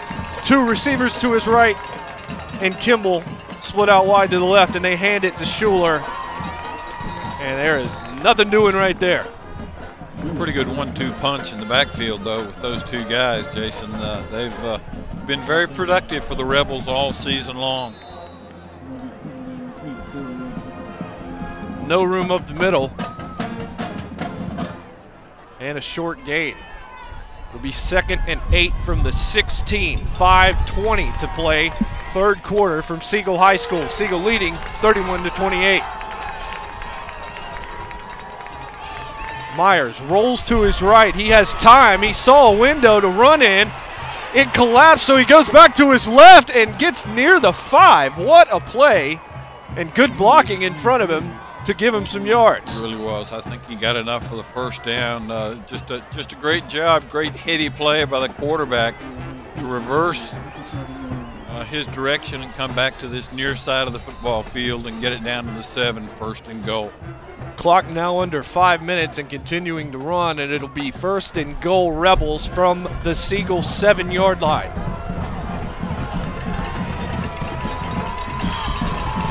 Again, the two-headed monster with him in the backfield. He hands it to one of them. It's Schuler, and Schuler falls to about the 2.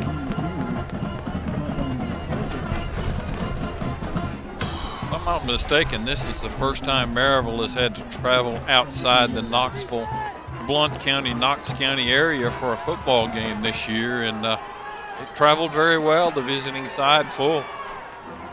And Prevost tries to travel well into the end zone. Siegel having none of it. Yeah, they'd like to see Maryville have to kick a field goal on this one. It's a huge play right now from the 3-yard line. 3rd and goal. Rebels trying to go ahead. Stars trying to hold them out, force maybe a field goal, which would tie the game. Junior Marquand Roper trying to get these fans up, and they got up. And it didn't matter. Quarterback did a great job of faking to Prevost that time and basically just walked in untouched. So Myers goes in for the 3-yard touchdown, and Maryville takes the 34-31 lead with 3:49 to play here in the third quarter.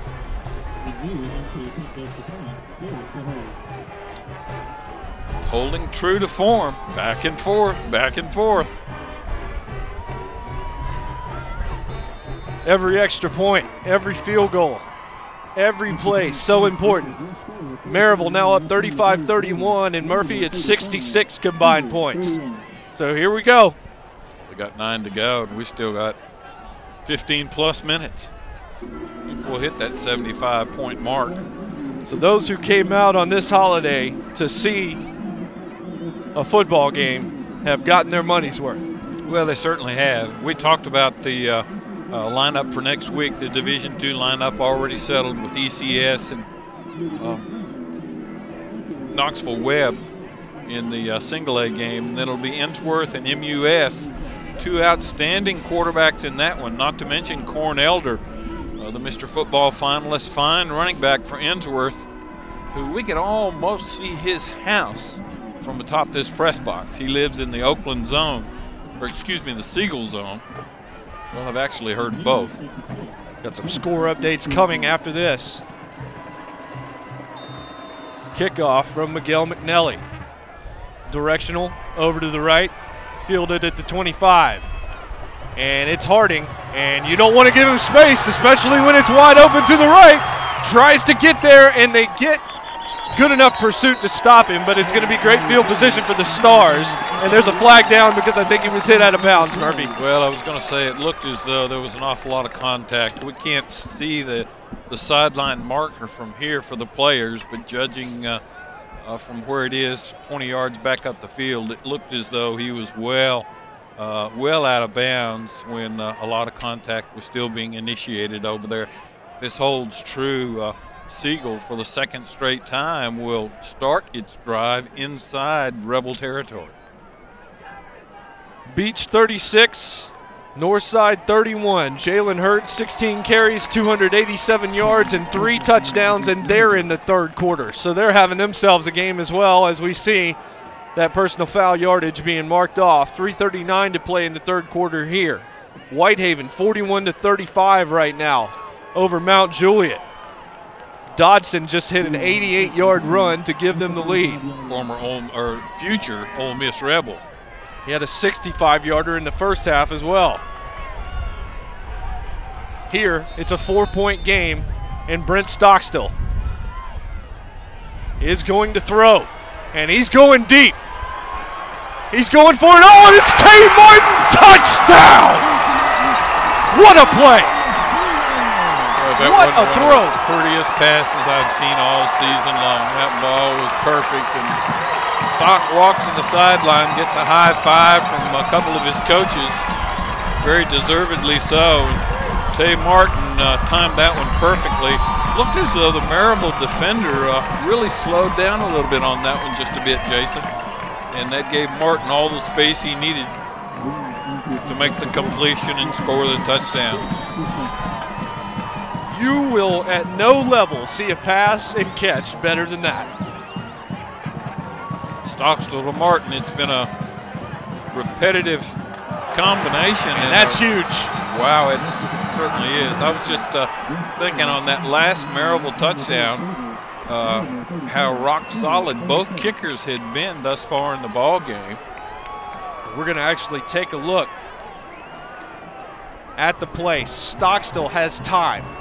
That's the first thing. But he knew what he wanted to do the whole time. Never looked at anybody else but Martin. Look at this ball. And Martin just wanted it more.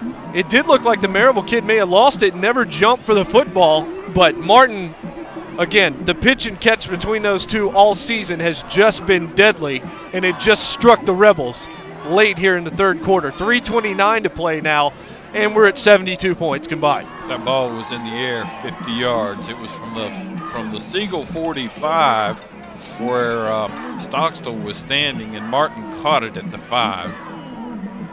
An extremely well thrown ball, and there's the combo right there. Stockstill and Martin. These guys are best of friends, both on and off the field. What a deadly combination they've been for the Stars all season long. Almost. Murphy actually almost touched the football that time. Tell you what, they don't need to do that if the field's a little bit damp. Your feet could go right out from under you. We've seen that happen to a couple of receivers and ball carriers already tonight. And Reed, and this thing goes to about the 9, and that's going to be like hitting a cinder block with your foot in this temperature. And that is a solid return by Prevost, who made the alert move to try and cut back to the middle of the field when there was nowhere to go to the left, and gets out past the 35, and they'll start at the 36-yard line. Well, that guy is so much fun to watch. He starts, he stops, he starts, he stops, and just really makes life miserable for would-be tacklers. How big will the partially blocked EP be in this football game? That's a great question. It had disaster written all over it from the start. And this time it's Myers on the keeper, and he gets to about the 40-yard line. Clock continues to run. It'll be under 3 minutes before the next snap. 6A semifinal round action in in Murfreesboro. Maryville trailing the Siegel Stars 37-35. Only seen a couple of punts in this game. Both offenses have been pretty potent. Myers to Prevost, and Prevost gets the first down and plenty more. Out in Siegel territory, out by the 47. And it may take 55 points to win this game. I don't know that Siegel has punted yet, and Maryville's only punted, is it once or twice? Both offenses doing what they're supposed to do, move it down the field and score. And the guys that have done it all year are doing it again. Nick Myers, TJ Kimball, Brent Stockstill, Tay Martin, Denzel Harding, and here is another one, Prevo, and there is a Siegel Star right in his face to stop him for no gain. Yeah, that's a huge, huge play by the defense. Most of the time, Maryville does a great job of getting 4, 5, 6, 7 yards on that first down play to where it can be second and short, third and short, but this time Prevo only gets about a foot. And that was a strong safety, Malik Flagg, another really solid player for Siegel on that play. We've called his name a lot tonight. Here's Myers, chased, hit as he threw, and he was lit up by Damian Clark and was lucky to even get the football out of his hands. 3rd and 10 upcoming, 1:39 to play here in the third quarter. 2-point game. All that's on the line is a trip to the state championship. Maryville's been in this boat several times thus far this evening, and they've always responded to the call. Can they do it one more time? Here's Myers on 3rd and long, and yes, they do answer it. It's close, but should be enough for the first down. And that was Kimball again. Quarterback really didn't have to look off Kimball. He had him in the crosshairs all the way, but he ran such a great route that he had plenty of room to make the catch and pick up the first down.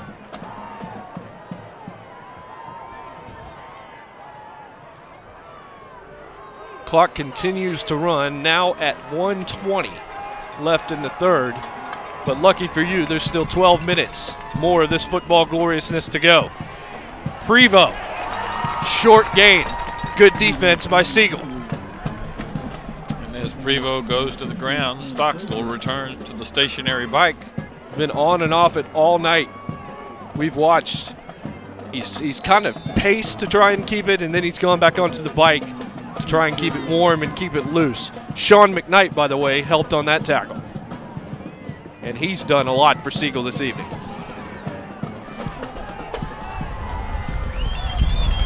And there you see, probably ridden Stockstill 3 or 4 on the bike. miles on that bike tonight.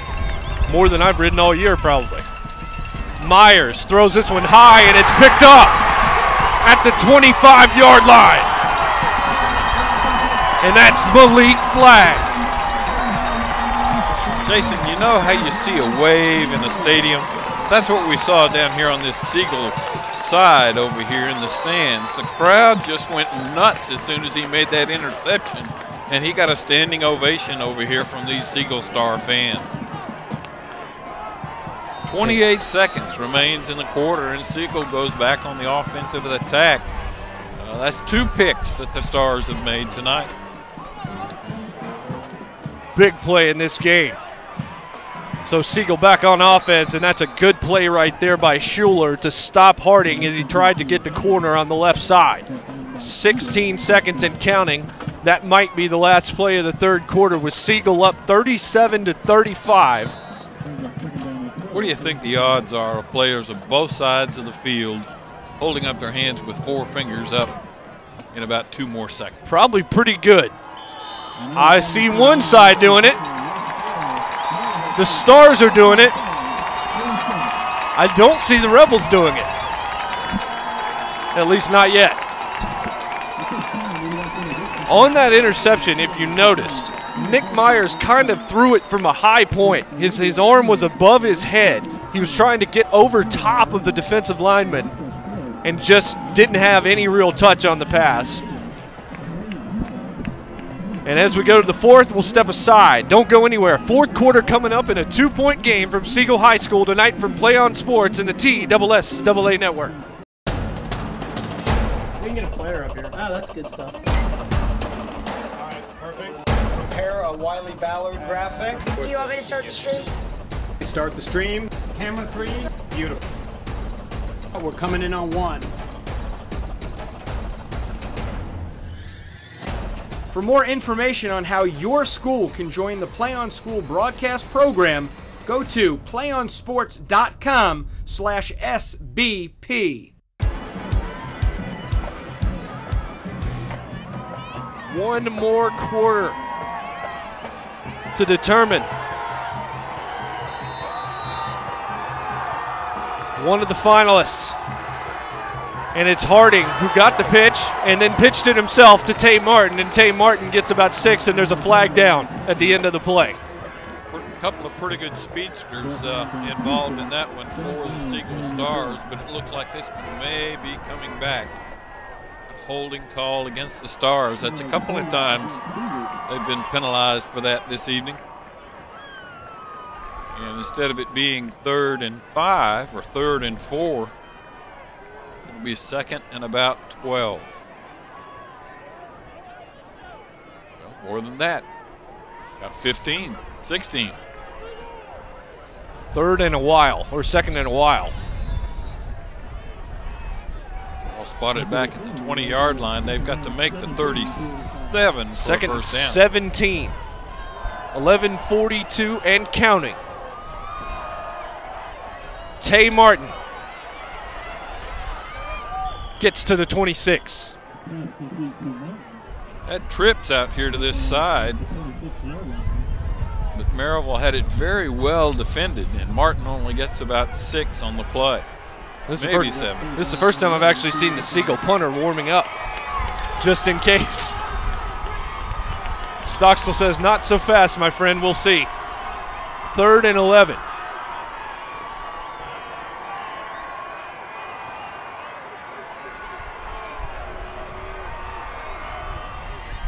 Stockstill looks and finds Mr. Everything, Tay Martin. Tay Martin breaks. Tay Martin trying.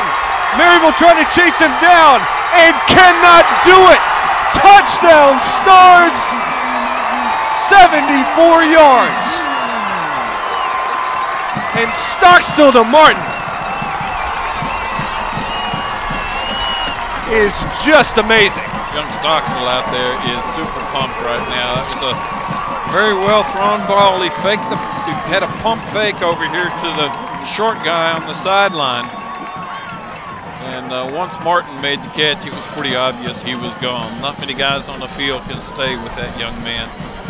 So we'll see if they try to kick this, or if they'll want the extra one now to make sure that the 2-point conversion touchdown is out of the way. It's an 8-point game.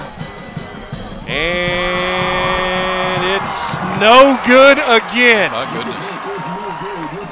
Well, it really doesn't make a whole lot of difference. 8 points, 9 points. That's still, well, they can. Well, it changes. It changes. That's what I'm saying. It changes now. It stays a 1-possession game for Maryville. Let's take a look at this touchdown again. You may be seeing this one for a while, folks. Stockstill, he knew where he wanted to go as soon as he snapped it. And once Tay Martin cuts back to the middle of the field, we've seen that a few times tonight. It is really difficult. You see him now by the 25, and Byron Coulter did a good job to try and get there, and that last-ditch effort was just not enough to take down Tay Martin. 60 yards on the run after the reception there, and Tay Martin having one of those senior moments tonight, one that he'll remember for a long, long time. Hopefully, if you're a Siegel Star fan, one that he can use to project him into next week and possibly battle in Cookeville against either Whitehaven or Mount Juliet. But still, 10:49 remaining on the clock. Maryville Rebels have come from behind before, and they're certainly capable of doing so again this evening. What a football game.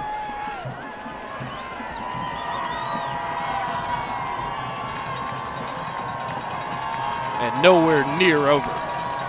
Now, 10:49 left to play in this one, and that's assuming it doesn't go into overtime.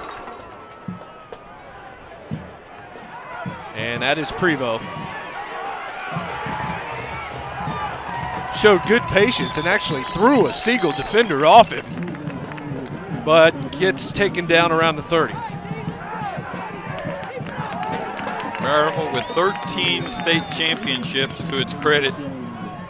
Siegel trying to get its first. The Stars prior to this year had never been past the second round of the playoffs. Of course, this is only a 10-year-old school.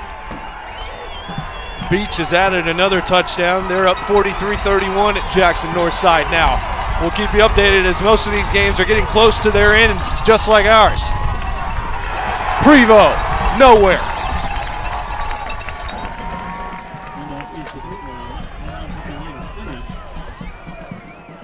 these Siegel Stars have been hungry all season long. Greg White, in his 3rd year at the helm of this program, has put a great staff together. And Siegel has set all kinds of records this year. Juliet down 5, just recovered a fumble in the 4th quarter. We'll let you know. There's Myers, and that's complete to Kimball. And that's been a good connection as well all year, and certainly tonight also. We've talked a lot about Stockstill, but this quarterback at Maryville, Myers, has done an incredible job this year. There's been some great quarterbacks run this Rebel offense in recent years. Many of them gone on to play for Division I schools. Siegel sideline trying to pump up this crowd. Crowd responding. 10:04 to play. 8-point game. 3rd and 1 for Maryville. They're going to throw on it. And not a great pass, and there was really nowhere for Kimball to go to try and catch that football, and that'll leave a very short 4th and 1 and an incredibly important play. He's lucky that one wasn't picked off. Malik Flagg was in the territory, and I think he actually got his hands on the football. So here we go. 4th and 1, 9:59 to play. And it looks to me like it's a long one, too. If you look across the way, it looks more like about 4, maybe 4.5 feet.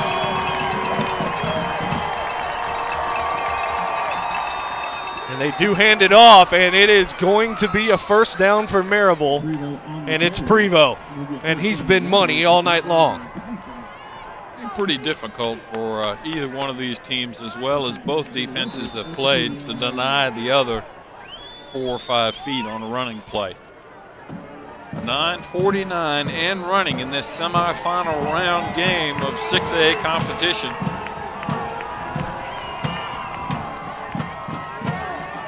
Myers handed it to Schuler, and Siegel was ready. Really good coverage there, and Brandon Webb made a great play. You know, as great as this game has been, Jason, from judging from the scores that you've been giving throughout the evening, folks over in Memphis are getting treated to a great game as well. They sure are. 2 pretty good football games. Myers has time, throws, complete. Oh my goodness, boy, that was a big time hit. Cody Carroll. Both players come up from that one. That's the 2nd really big shot he's taken in the 2nd half alone. But he's trying to pump up his own sidelines over here. He is excited off the completion and the big 1st down for his football team. Now under 9 minutes to play, 8:57 and counting on the clock here at Siegel. Well, they sent everyone but the cheerleaders into that pattern. There wasn't very many people left, just the blockers. Plenty of opportunities, plenty of targets for him to consider. 1st and 10 from the 42. There's a fake give to Schuler, and it's a throw, and it's complete, and there was tons of room for Chris Raymond across the middle of the field. You talked about a cushion, Murphy, in the 1st quarter. There was certainly a cushion on that play. Well, there was 5 defenders in the area, but the closest one was probably 5 or 6 yards away. They just gave him way too much room there. So Maryville, 14 yards away from the potential tying score. 8:22 to play. Both teams have all timeouts remaining. This give is to Prevost. Prevost to the left, and he is hit hard again.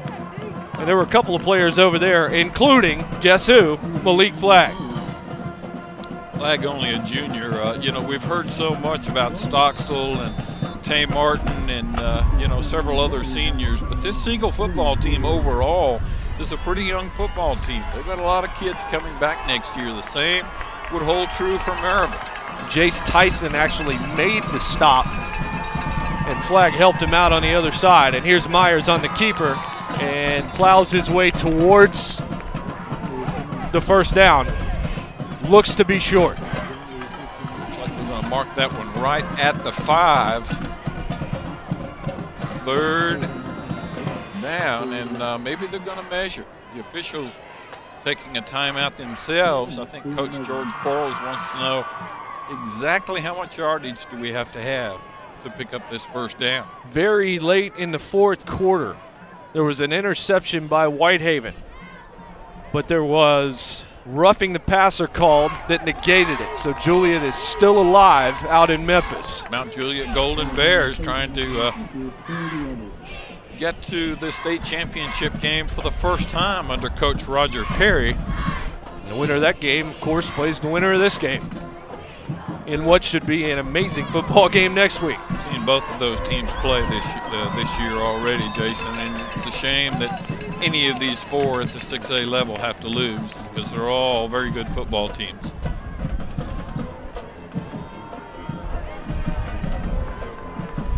About the only guarantee I can make on that game in Memphis, the black and gold will win. Because it's black and gold on both sides of the ball. Oh my goodness. 3rd and 1. Sneak. Easy. And that's near a touchdown. Got really close to the goal line. Yeah, it's inside the 1, 1st and goal. Needed 1, got 3 and almost 4. And now they need 1 for 6.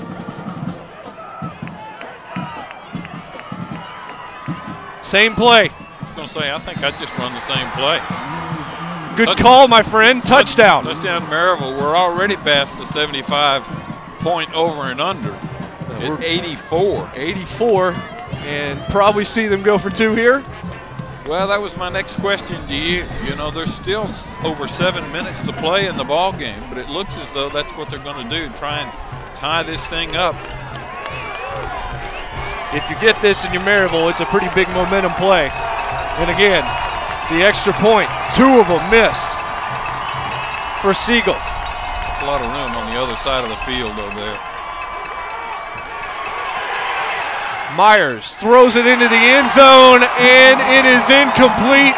And the receiver, and that is Carroll, is beside himself that they weren't able to complete that one. So it remains a 2-point football game with 7:07 to play in the 4th here at Siegel High School. Well, no doubt the biggest defensive play of the ball game thus far for the Siegel Stars. 43-41, 7:07 remaining in quarter number 4. For the right to go to Cookeville next week and play in the 6A state championship game.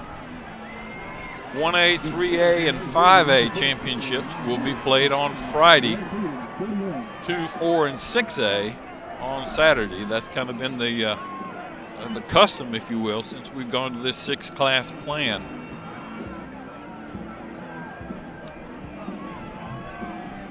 So again, it's just been a shootout. It's been come up and come back. And have just been a few things on both sides. A pair of interceptions for Nick Myers and 2 pretty large missed EPs for Siegel. They would have a 4-point lead right now. Instead, they have 2.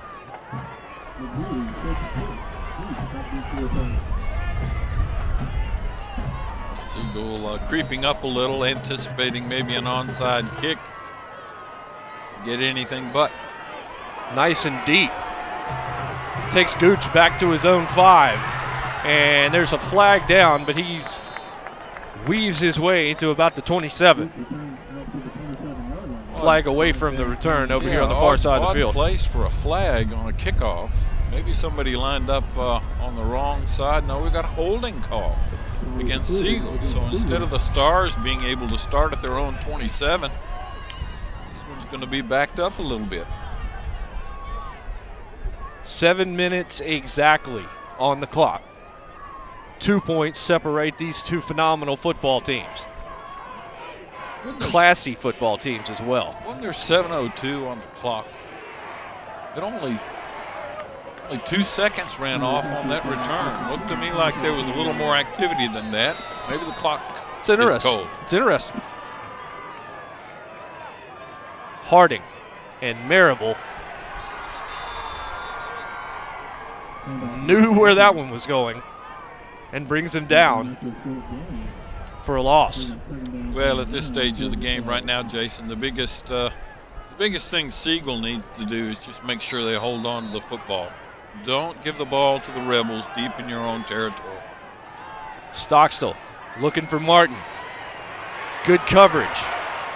So he's going to try to throw for Harding, and that's the most dangerous play that we've seen all night long, and Martin somehow off the deflection caught it. Oh my goodness. Should have been intercepted, really. I saw the crowd over here reacting, but I thought there was no way in the world he was going to catch that football. But he seems to be pretty proud of the catch. It was justifiably so. And Murphy, was intended for Harding.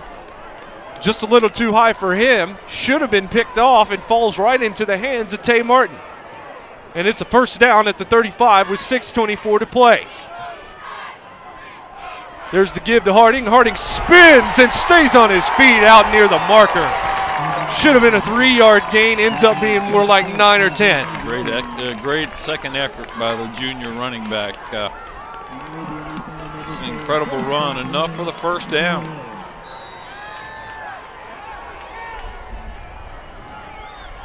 Beach pulling away, 50-31 over Jackson Northside. Well, Coach Anthony Crabtree needed a little breathing room after that thriller last week against Northeast.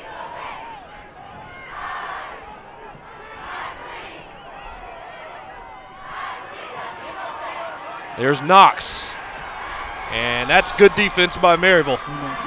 All over that play.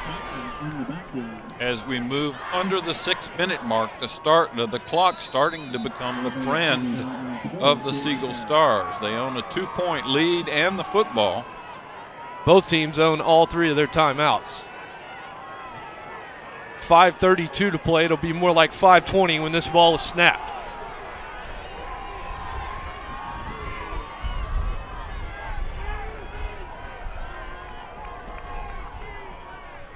Stockstill hands to Harding. Harding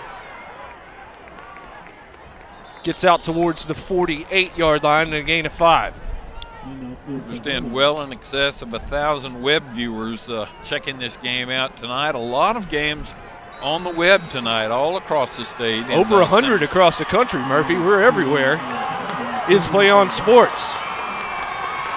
And we thank all of you for joining us here on this holiday and hope you and your family enjoyed a wonderful Thanksgiving and are now enjoying this fantastic finish.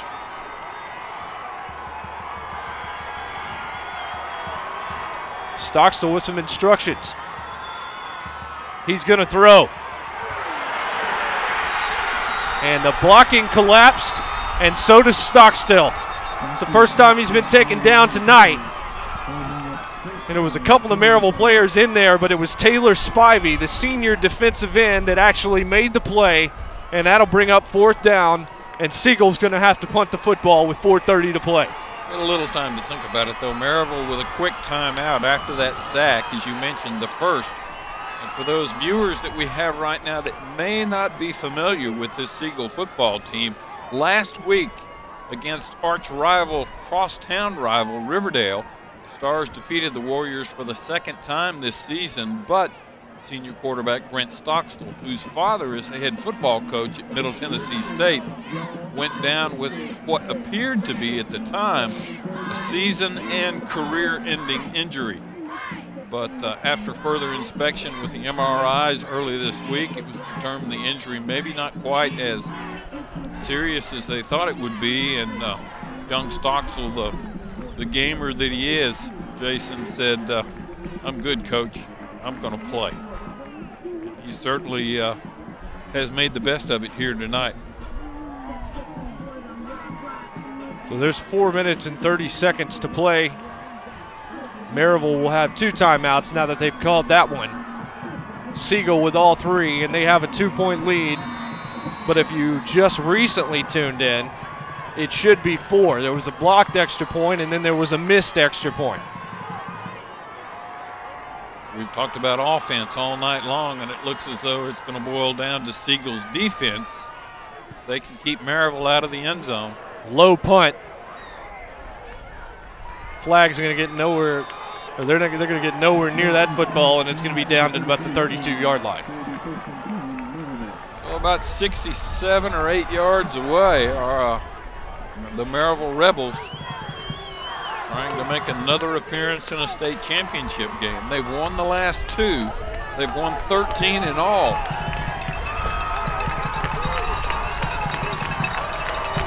And the wind picking up just a little bit. Nick Myers, this time it's Schuler that gets the carry. And he rumbles ahead to about the 37 and a gain of 4. As you mentioned, Siegel with all of its timeouts left. Maryville took one just a moment ago before the punt. So they're down to 2. Clock running inside 4 minutes now. Friendship Christian has advanced to the state championship. 27-6 over Boyd. These finals starting to come in. We'll try and keep you updated. And Siegel defense stiffens up on Myers there on the quarterback keeper, and that'll leave 3rd and about 4. Maryville has risen to the occasion so many times this evening. Can the Rebels do it one more time? 3:24 and counting in the 4th quarter. Myers looks to throw, didn't like what he saw, pulls it down, and he's down to the 41-yard line. So it'll be 4th down for Maryville. Even though you're not at the midfield stripe, you're still almost in 4-down territory. And I see nothing that indicates that they're not going to go for this. 2:55 clock is running. Schuler in the backfield along with Prevost. Myers is going to throw, and it's knocked down at the line of scrimmage by John A. Simpson, the defensive end. And Siegel takes over on downs with 2:46 to play. Simpson about as big as a skyscraper out there, and that's the biggest play of his career. Number 88 out there, very proud of himself, and justifiably so. Maryville now with 2 timeouts. But a couple of first downs in this drive, and this one might be over. Stockstill hands to Harding. Harding got past the first tackler, doesn't get past the second wave, and he's tackled at about the 37. Holding on to the football suddenly becomes the #1 thing right now. And those of you at home, again, thanks for joining us. It is cold out here. So these hands are all important right now. Top of the press box. Yes. We get hazardous duty pay for this one tonight.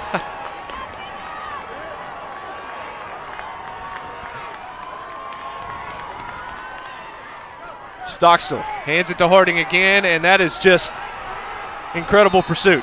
It was just such penetration. It was Nick Heineman, the senior defensive tackle, all over him. Didn't let him get anywhere, and Maryville quickly calls a TO at the 2:02 mark of the 4th quarter.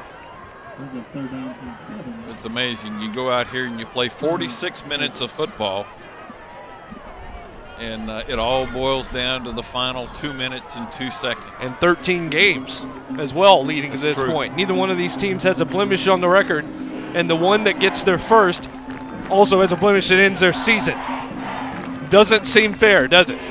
You come into this semifinal round so close to state championship play, but so far away too, you know, because you're always going to be facing a quality opponent. And certainly that has been the case both here and at Whitehaven tonight. They've got a knockdown, drag-out game on the turf in Memphis for that one. We'll get you the final as soon as we have it. And remember, Fans Play on Sports is on Facebook and Twitter, giving you news and information and links to great highlights. Follow us on both. You can also access thousands of live and on-demand games at YouTube. That's youtube.com/PlayOnNetwork. This is your destination for high school sports, PlayOnSports.com. And this is Brent Stockstill. And just didn't have the confidence in that play, and that's incomplete. A pretty heady play on his part, though. He could have eaten it and did a good job of getting that one away at the feet of a would-be receiver over there. I think it was Gooch. 4 seconds went off the clock on that play, so 4th down now. And 7 yards. So do you get gutsy and try and get a first down? Do you try and kick it out of bounds inside the 10 and force Maryville to have to go 90-plus yards? Certainly plenty of time left on the clock for the Rebels to make a long march down the field.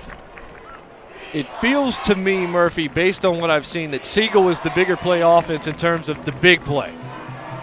And Maryville needs a little bit more time. So if you trust your kicker, maybe the coffin corner attempt might work out for you here. But we're standing up here and Wyatt's down there, so we'll see what the Stars choose to do.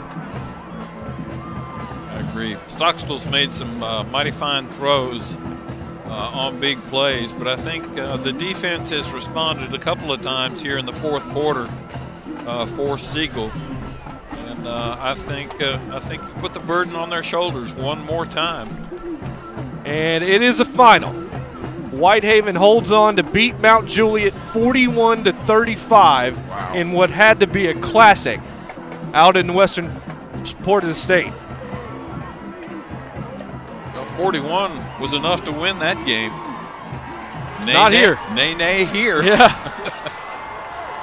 Beach now has 57 points. Wow. And they will play for the state championship, barring a comeback that would lead every sports show in the country tomorrow. Sounds like the year of the offense, doesn't it? Absolutely. Stockstill. Pretty good offense here at Siegel. And a one-handed catch by Martin, but he can't stay in bounds. And I'm not sure he made it all the way to the ground with the football. He gave a great effort on it. The So ball goes over on downs. Maryville with one last chance. 1:52 to play. It's a 2-point game. Remember, the extra points were missed. A field goal would win it for the Rebels. With the wind. And yes, they have the wind at their back.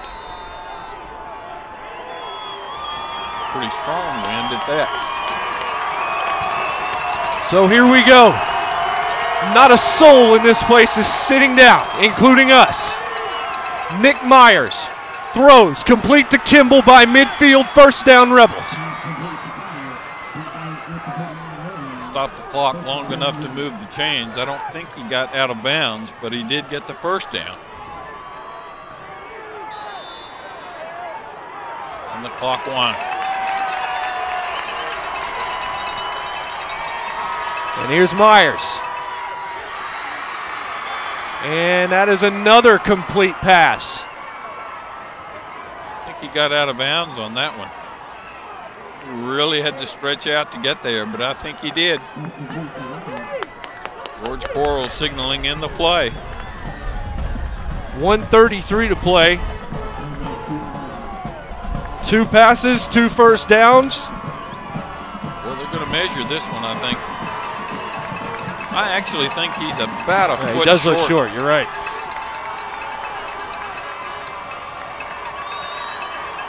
Based on that, he is short. They won't even measure it. 2nd and 1. From the 41. Myers has Prevost, has first down, and Prevost gets out of bounds around the 32. Maryville shown that they can get the ball down the field fairly quickly. Still 1:28 remaining. Nice short, safe 8 to 10 yard routes to the outside, and 3 for 3 on this drive for Nick Myers.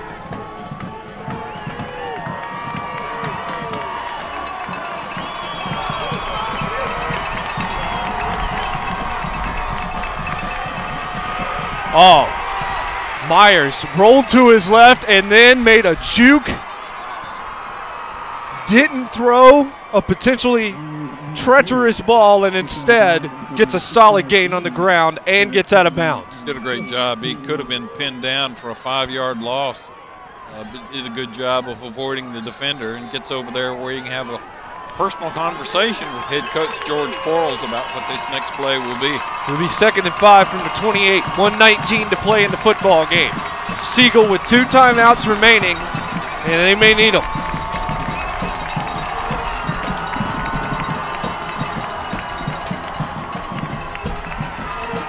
Myers going for it. Oh, he's got a man, and that's an easy touchdown for TJ Kimball. 28 yards. And Maryville leads it by 4 with 1:12 to play. Jace Tyson, who came into the ball game with 8 interceptions on the season, got one tonight, but got beat on the pattern that time. And an easy 6 for Maryville. The Rebels go up by 4.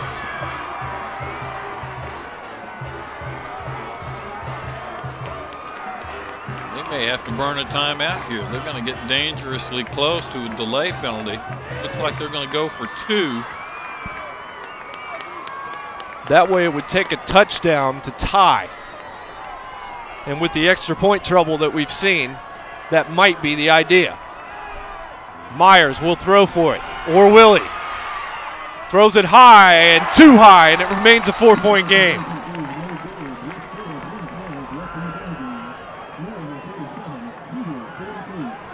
So here we go. We're going to show you this touchdown again. Look at that ball from Myers. Nearly as good as the ball we saw from Stockstill earlier, and a better route. And Siegel just got burned on that play, and Kimball was wide open. They did. Great job. Great job by the Maryville offense. We've seen a dandy here tonight and still have 72 seconds remaining. Siegel has shown that they can get it all on one play if they need to, Jason. All I'll tell you, Murphy, is I said it might take 50 points to win this game. And if Siegel's going to win it, it will take 50. Or at least 49. Yeah, for sure, for sure. 90 combined points for these two teams. And it's not that the defenses have played bad. It's that the offenses are just that good.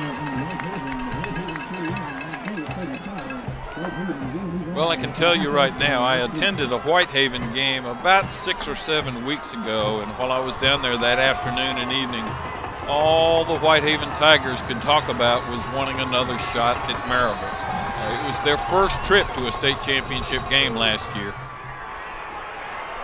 And they felt like they didn't represent their school very well. That was a dangerous decision by Gooch to take that football.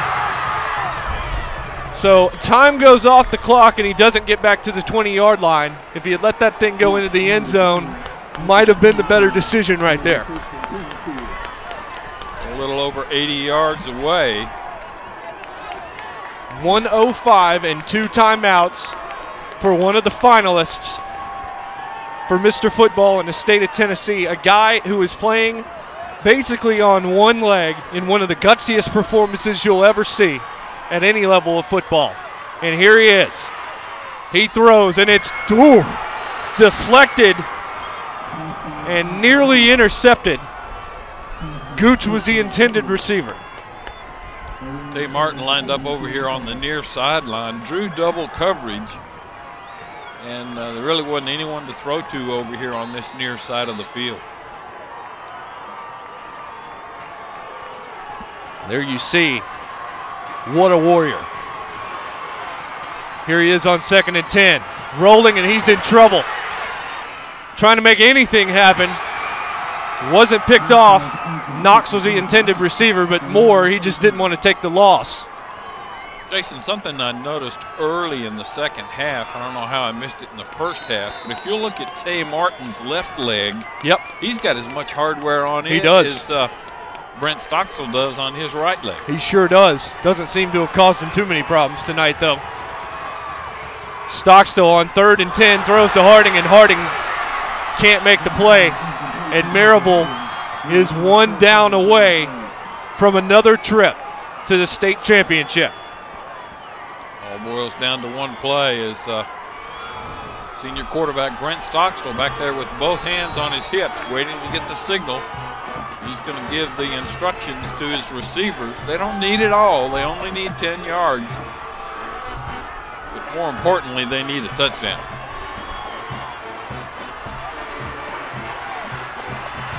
And pursuit, he gets it away, and it's too high. The pass is too high. Stockstill did a good job not to be sacked.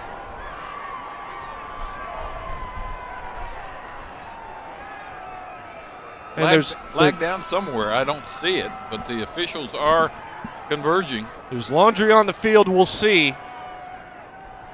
Siegel get one more shot, or is the game for all practical purposes over? I'm talking to Coach Wyatt.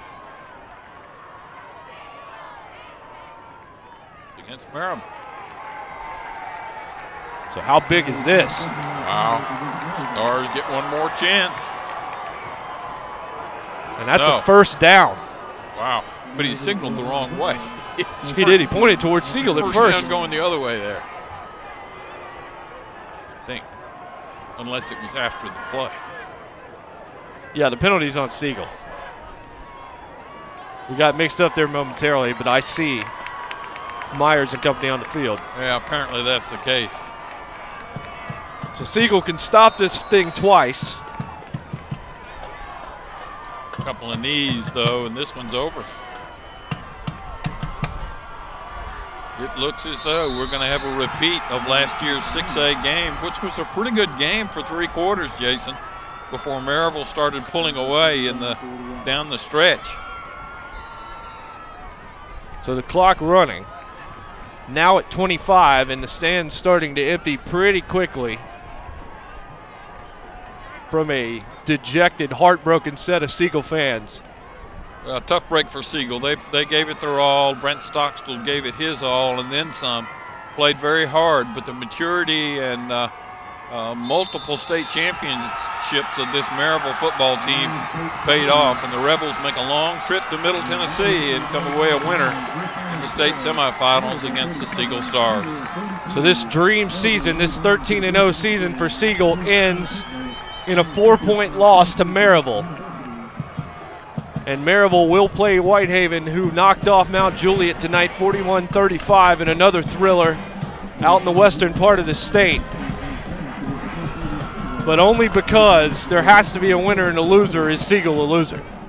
A tough break for Coach Greg White and everyone involved with the Siegel football program. Undoubtedly a lot of broken hearts out there on the field, especially for the seniors. But this group of Siegel Stars has raised the bar, if you will, for future Siegel football teams, and has played admirably in this ball game, but come up 4 points short from the Maryville Rebels, a team that is no stranger to state championship play, and we'll get to see them in Cookeville again. Fireworks being set off right now. And if you notice, a lot of them were red and white there early. Maryville wins 47-43. 2 fantastic football teams